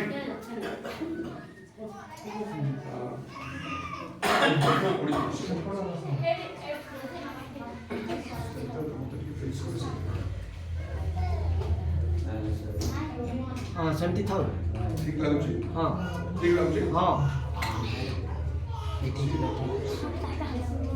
ଠିକ ଆସୁଛି? हाँ ତେଣୁ ପ୍ରଭୁଙ୍କର ଧନ୍ୟବାଦ ହଉ। ସେଇ ଆଉ ପ୍ରଥମ ରାଜାବଳୀ 11 ପର୍ବ ତାର 38 ପଦ ଲେଖା ହେଲା ତୁମେ ଯଦି ଆଜ୍ଞା ମାନିବ ନିଶ୍ଚୟ କରି ପ୍ରଭୁ ତୁମକୁ ଏକ ଗୃହ ଦେବେ। ସେମିତି ଆମେ ସେ ଯୋଶାଫାତଙ୍କ ବିଷୟରେ ଦେଖୁଛୁ କିପରି ମିଶ୍ର ଦେଶକୁ ସେ ଗଲେ, ଭାଇମାନଙ୍କ ଦ୍ୱାରା ଅଗ୍ରାହୀ ସେ ସଭ୍ୟ ସନ୍ତାସ କଲେ। ପରମେଶ୍ୱର ତାଙ୍କୁ କେମିତି ଘରେ ସେ ରହିଥିଲେ ଯେତେବେଳେ ସେ ଦେଶର ପ୍ରଧାନମନ୍ତ୍ରୀ ପରି ସେ ପରମେଶ୍ୱର ପରି କାର୍ଯ୍ୟ କରନ୍ତୁ। ତିନିଟା କାମ କରିବାକୁ ହବ। ଏକ ହେଲା ଆଉ ଆଜ୍ଞା ପାଳନ କରିବ। ଦୁଇରେ ସେଇ ପ୍ରଥମ ଆଉ ସାମୁଏଲ 2 ପର୍ବ ତାର 35 ପଦ ଅନୁସାରେ କଣ ଲେଖା ହେଲା ଆମେ ଏକ ବିଶ୍ୱସ୍ତ ଯାଜକ ଉତ୍ପନ୍ନ କରିବା। ସେ ଆମର ମନ ଅନୁସାରେ କାମ କରିବ। ତା ପାଇଁ ଆମେ ଏକ ନିଶ୍ଚୟ ଗୃହ ନିର୍ମାଣ କରିବା। ତାର ବଂଶ ସ୍ଥିର କରିବା ଲେଖା ହେଇଛି। ଯୋଉଟା ଇଂରେଜ ବାଇବଲରେ I will build him a sure house, ନିଶ୍ଚୟ ଗୋଟେ ନିଶ୍ଚିତ ଘର ବନେଇବା। ତାହେଲେ ପରମେଶ୍ୱର ଯୋଉ ଘର ବନେଇବେ ସେଇଠି ଶାନ୍ତି ରହିବ, ସେଇଠି ଆନନ୍ଦ ରହିବ, ସେଇଠି ମଙ୍ଗଳ ରହିବ, ସେଇଠି ଆଶୀର୍ବାଦ ରହିବ, ସେଇଠି ସୁରକ୍ଷା ରହିବ। ଅନେକ ବିପଦ ସଂକଟ ଦୁର୍ଘଟଣାରୁ କାରଣ ଗୀତ ସଂହିତା ଆଉ 91 ପର୍ବ ଅନୁସାରେ ତୁମ ତମ୍ବୁ ନିକଟକୁ କୌଣସି ମାରି ଆସିବ ନାହିଁ। ହାଲେଲୁୟା। ଯାଜକର କାର୍ଯ୍ୟ ହେଲା ପ୍ରଭୁଙ୍କର ସେବା କରିବା। ତେଣୁ ପ୍ରଭୁଙ୍କର ସେବା କରିବ, ଆଜ୍ଞା ପାଳନ କରିବ, ପ୍ରଭୁଙ୍କ ସେବା କରିବ। ଆଉ କଣ ଆମ ମନ ଅନୁସାରେ ସେ ଆଉ ସମସ୍ତ କାର୍ଯ୍ୟ କରିବ, ଅର୍ଥାତ୍ ପ୍ରଭୁଙ୍କର ଇଚ୍ଛାକୁ ସଫଳ କରିବ। ତିନିଟା କାମ କରିବାକୁ ଅଛି ଆମକୁ। ଯେତେବେଳେ ପ୍ରଭୁ ଗୃହ ନିର୍ମାଣ କରିବେ ଆଜ୍ଞା ପାଳନ କରିବ, ପ୍ରଭୁଙ୍କ ସେବା କରିବ ଏବଂ ଆଉ କଣ ତାଙ୍କ ଇଚ୍ଛା ସାଧନ କରିବ। ସେତେବେଳେ ପରମେଶ୍ୱର କହୁଛନ୍ତି ଆମେ ତା ପାଇଁ ଗୋଟେ ଗୃହ ବନେଇବା। ଆଉ ପ୍ରଭୁଙ୍କର ଧନ୍ୟବାଦ ହଉ। ଆଉ ସବୁ ଅବସ୍ଥା ମାନଙ୍କୁ ପରମେଶ୍ୱରଙ୍କୁ ଧନ୍ୟବାଦ ଦେଇ ଆମକୁ ଚିନ୍ତା କରିବାକୁ ହବ। ବିଶେଷ କରି ପ୍ରଭୁଙ୍କର ଦିନ ଯେତେବେଳେ ନିକଟ ହେଇ ଆସୁଛି, ପ୍ରଭୁଙ୍କର ଆଗମନ ସମୟ ଯେତେବେଳେ ନିକଟ, ସେ ବିଷୟମାନଙ୍କୁ ଚିନ୍ତା ରଖିବାକୁ ହବ। ବାଇବଲ ଲେଖା ଅଛି ପାର୍ଥିବ ବିଷୟରେ ଆସକ୍ତ ହୋ ନାହିଁ, ଉର୍ଦ୍ଧ୍ୱସ୍ଥ ବିଷୟ ସବୁ ଅନ୍ୱେଷଣ କର। ଏ ଜଗତର ବିଷୟ ଗୁଡ଼ିକ ସବୁ ଆମମାନଙ୍କ ପାଇଁ ଗୋଟେ ପ୍ରକାର ଭାନ୍ତ ପରି ମଧ୍ୟ ହେଇପାରିବ। ଆଉ ଲେଖା ଅଛି ଯେପରି ଆଉ ତୁମେ ମତତା ମଦ୍ୟପାନ ଜୀବିକା ନିର୍ବାହ ଆଉ ସମ୍ବନ୍ଧୀୟ ଚିନ୍ତାରେ ତୁମେ ଭାରଗ୍ରସ୍ତ ହବ ନାହିଁ। ଏସବୁ ଭାଙ୍ଗ ପରି ଆସିବ ପୃଥିବୀ ନିବାସ ସମସ୍ତଙ୍କ ଉପରୁ। କିନ୍ତୁ ତୁମେ ଯେପରି ମନୁଷ୍ୟକୁ ଏସବୁ ଉଦ୍ଧାର ପାଇଁ ମନୁଷ୍ୟ ପୁତ୍ର ଅର୍ଥାତ୍ ଯୀଶୁ ଖ୍ରୀଷ୍ଟଙ୍କର ସମ୍ମୁଖରେ ଉଭା ହେବାକୁ ଠିଆ ହେବାକୁ ସମର୍ଥ ହବ, ଏଥିପାଇଁ ପ୍ରାର୍ଥନା ଜାରି ହବ। ପ୍ରଭୁଙ୍କର ଧନ୍ୟବାଦ ହଉ। ଆଉ ପ୍ରଭୁ ଏପରି ଭାବରେ ଆମର ପାଇଁ ନିଶ୍ଚୟ ଗୋଟେ ସମୟ ଆଉ ସେ ରଖିଛନ୍ତି ଜଗତରେ ଯେପରିକି ତାଙ୍କ ଇଚ୍ଛା ଅନୁସାରେ ଆମର ପାଇଁ ସେ କାର୍ଯ୍ୟ କରି। ଆଉ ବାଇବେଲ ଲେଖା ହେଉଛି ଆମେ ଯେତେବେଳେ କାର୍ଯ୍ୟ କରିବା କେହି ତାକୁ ଅନ୍ୟଥା କରିପାରିବ। ସେଇ ଗୀତ ସଂହିତା 137 ପର୍ବର 1 ପଦ ପ୍ରଥମେ ପ୍ରଭୁ ମୋ ଠାରେ ସଫଳ କରେ। ସଦାପ୍ରଭୁ ଯେବେ ଗୃହ ନିର୍ମାଣ କରନ୍ତି, ନିର୍ମାଣ କରି ବୃଦ୍ଧାରେ ପରିଶ୍ରମ କରେ। ଆଉ ସେ ମୋହନାରେ ଯେତେବେଳେ ମୁଁ ସେ ଘର ବନେଇବାକୁ ଆରମ୍ଭ କରିଥିଲି, ଅଲରେଡି ଜାଗା ଟିକେ କିଣିଲି। ଆଉ ତାପରେ ଘର ବନେଇବାକୁ ଆରମ୍ଭ କଲେ ନିଜେ ତାର ଡାଇଗ୍ରାମ ବନେଇଲି। ସେଇଠି ମୁଁ ରଖିଛି ଯେତେଟା ରୁମ୍ ହବ ତା ଭିତରେ ଗୋଟେ ପ୍ରେୟର ରୁମ୍, ପ୍ରାର୍ଥନାର ଗୋଟେ ଗୃହ ହଲ୍ଟା ରଖିଛି। ତା ସବୁଠାରୁ ଲମ୍ବା ଓଷା ସେଠି ଗୋଟେ ଡ୍ରଇଂ ରୁମ୍ କରିବା ପାଇଁ ମୁଁ ନିଜେ ଚିତ୍ର ଆଙ୍କିଥିଲି ଗୋଟେ ଇଞ୍ଜିନିୟର ଭଳି।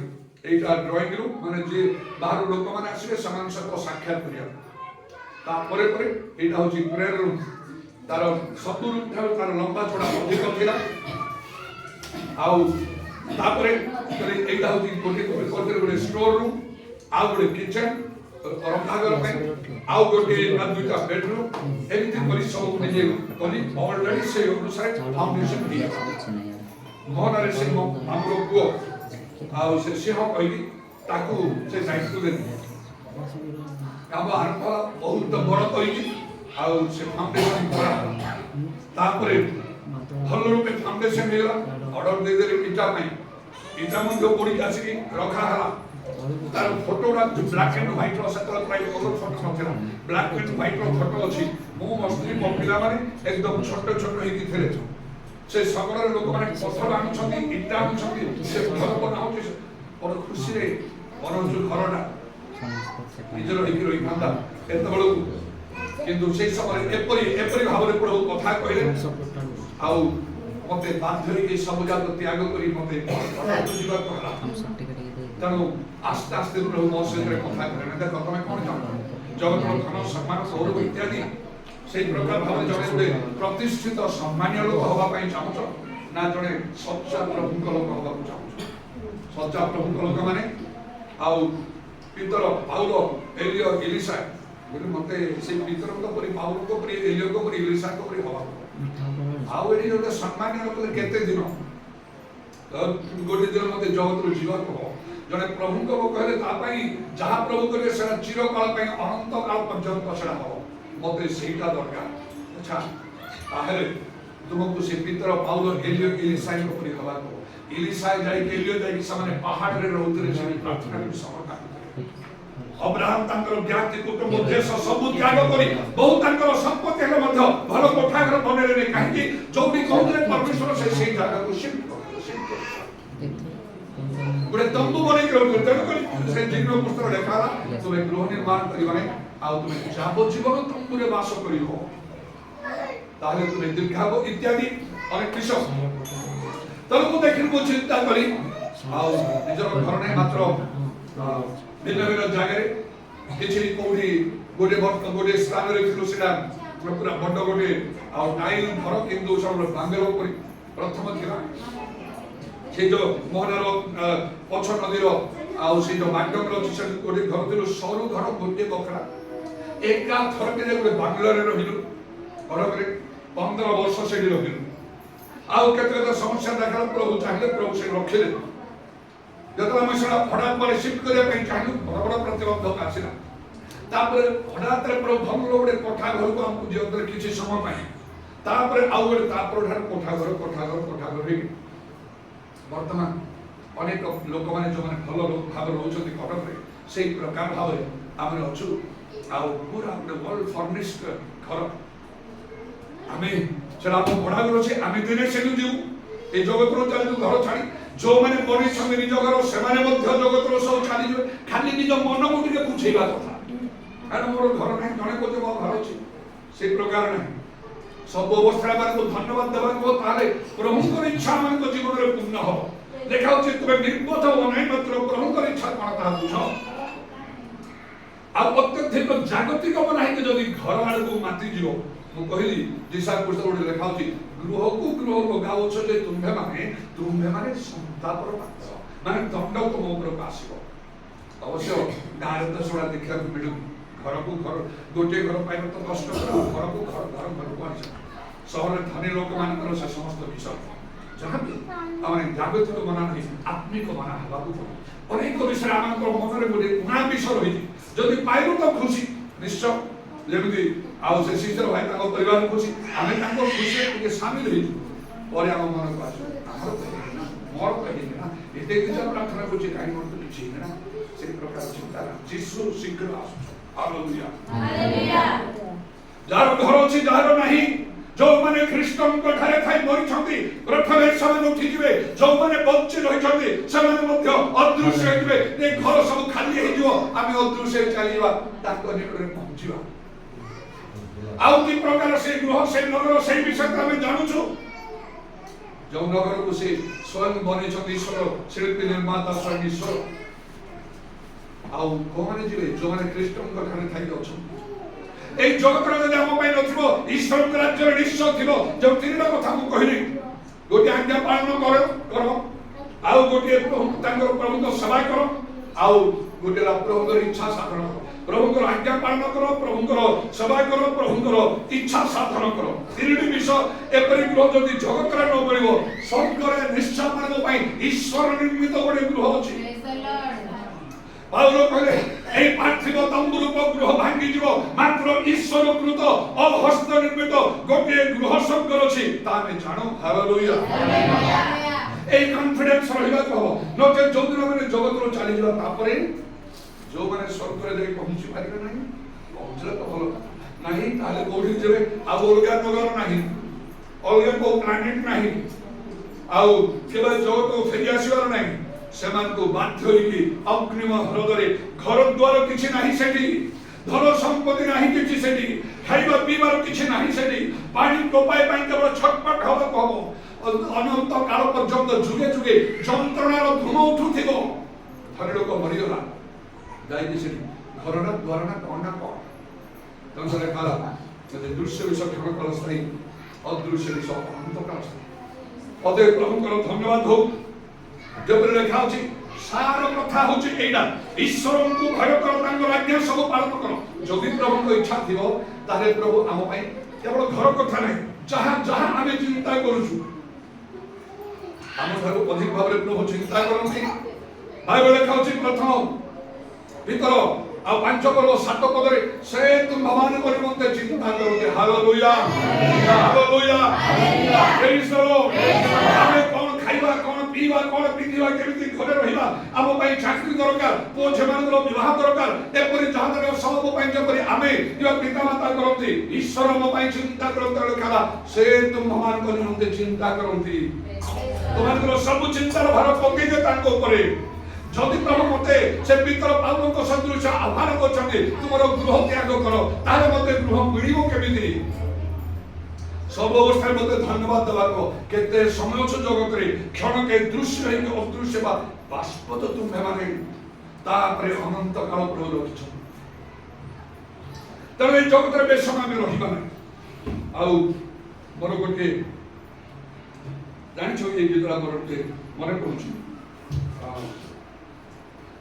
यीशु के संग जाएंगे हम रहेंगे हम यीशु के संग हालेलुया हालेलुया हां हालेलुया रहना नहीं है हमको यहाँ जाना है एक दिन हमको वहाँ आश्चर्य जानी छो कि जानी छो बोलो था किंतु गोटे स्वर रे गाओ स्वर बिले हो नहीं आगो पछ हो नहीं तमारे गीत गाओ छ बोलो किंतु बड़े बड़े स्लो ही जाउ छी के भलो रे गाइबा दरकार म्यूजिक रो सहित बाद्य सहित हम बोली ता गाओ छी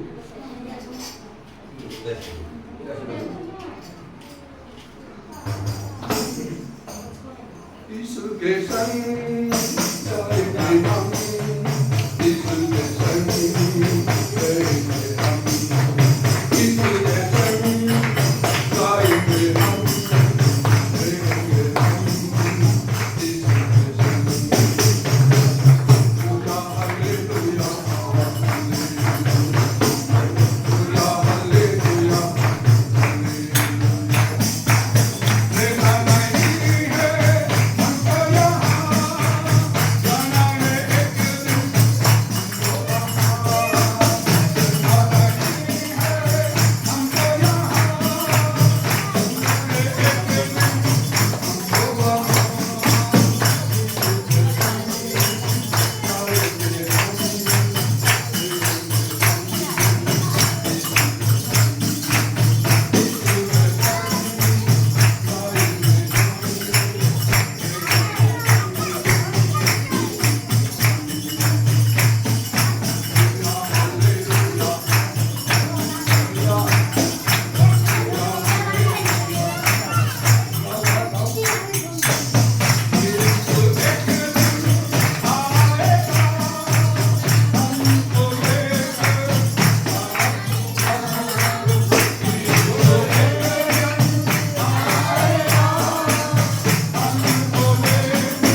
ସମସ୍ତେ ଦୁଇ ହାତ ଉପରକୁ ଉଠିଲା Aleluia.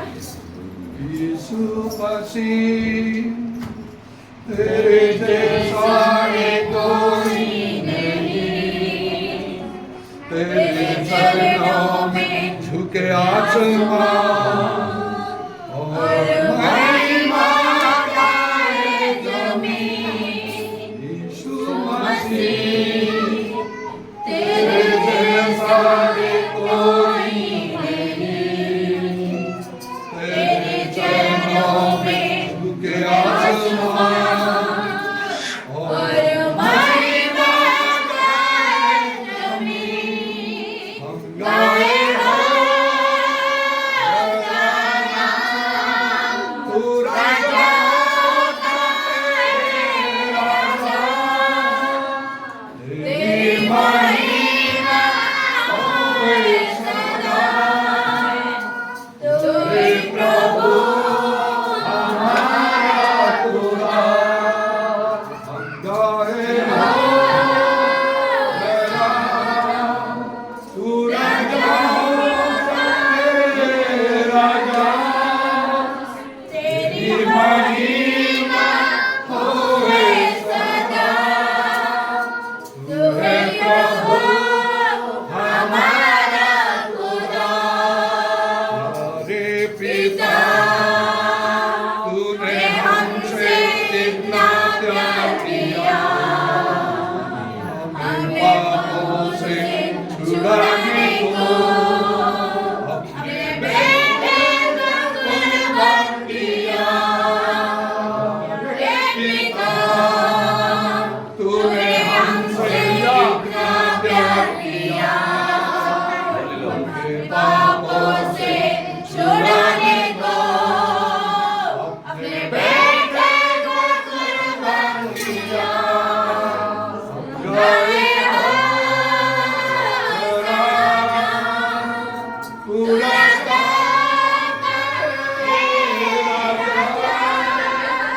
तेरी महिमा होए सदा। तू हे प्रभु हमारा खुदा। तूने कहा तू भेजेगा सहायक नया, जो रहेगा मेरे संग सदा, और वो है पवित्र आत्मा। समझते तूने कहा तू भेजेगा सहायक नया, जो रहेगा मेरे संग सदा, और वो है पवित्र आत्मा। हम गाए हो जरा तू राजाओं का राजा, तेरी महिमा होए सदा। तू हे प्रभु हमारा खुदा।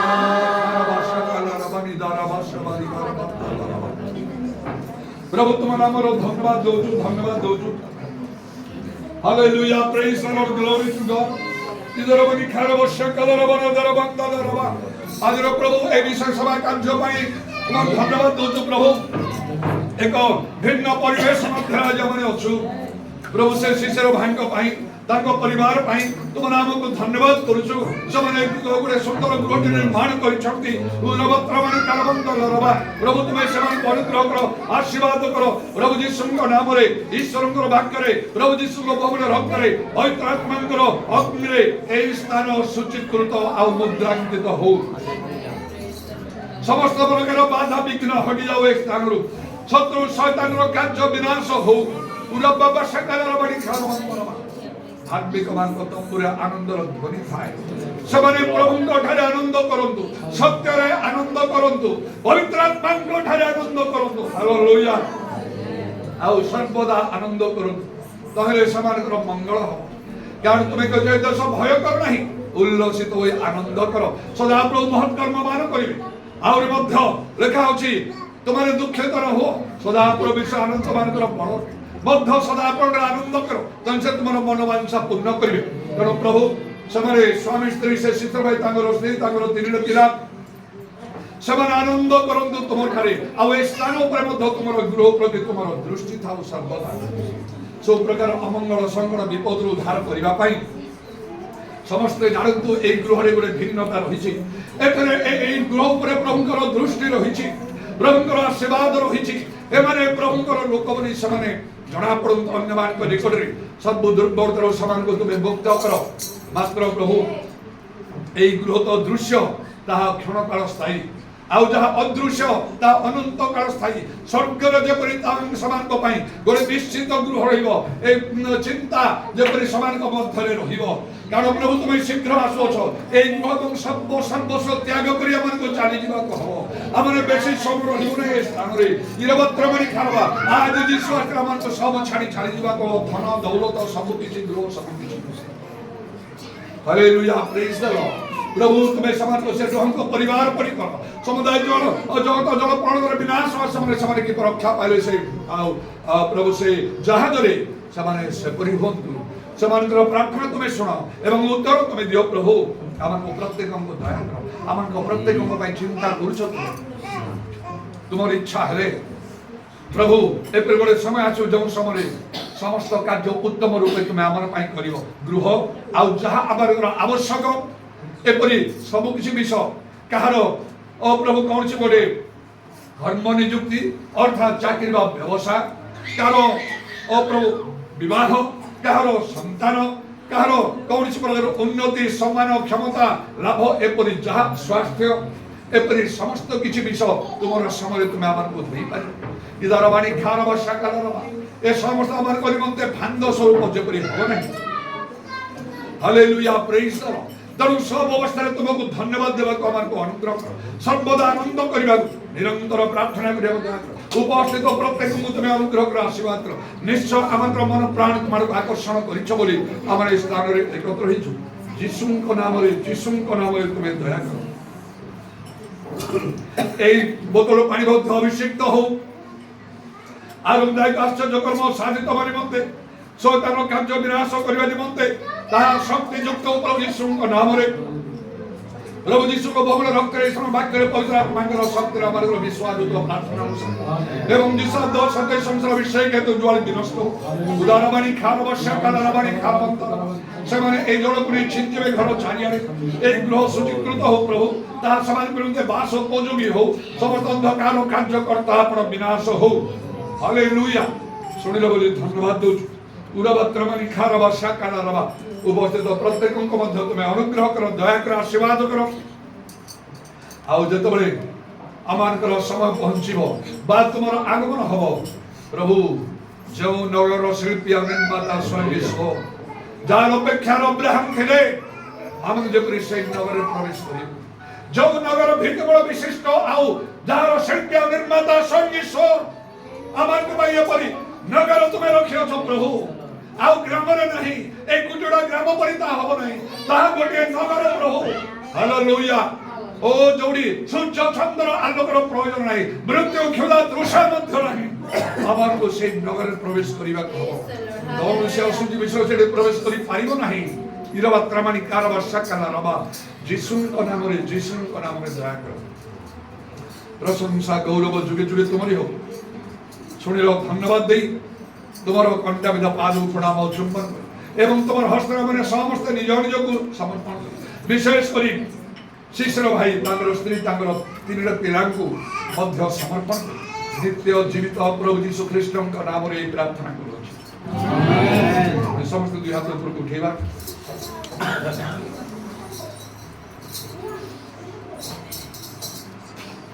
He's Lord.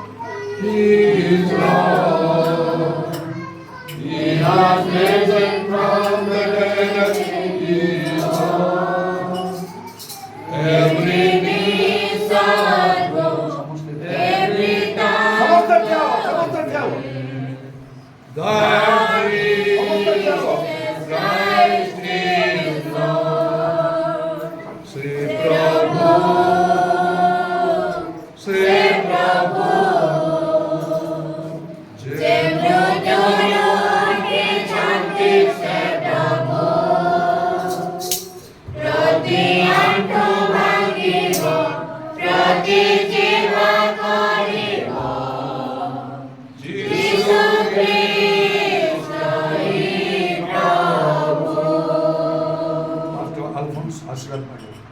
ଯେତେବେଳେ ପିତା ଈଶ୍ୱରଙ୍କର ପ୍ରେମ ପ୍ରଭୁ ଯୀଶୁ ଖ୍ରୀଷ୍ଟଙ୍କ ପବିତ୍ର ପବିତ୍ର ଆତ୍ମାର ସହଭାଗିତା ପ୍ରଭୁ ଯୀଶୁ ଖ୍ରୀଷ୍ଟଙ୍କ ଦ୍ୱିତୀୟ ଆଗମନ ପର୍ଯ୍ୟନ୍ତ ଆମ ପ୍ରତ୍ୟେକଙ୍କ ସହବର୍ତ୍ତୀ ହେଉ। ପ୍ରେଜ୍ ଦ ଲର୍ଡ। ପ୍ରେଜ୍ ଦ ଲର୍ଡ।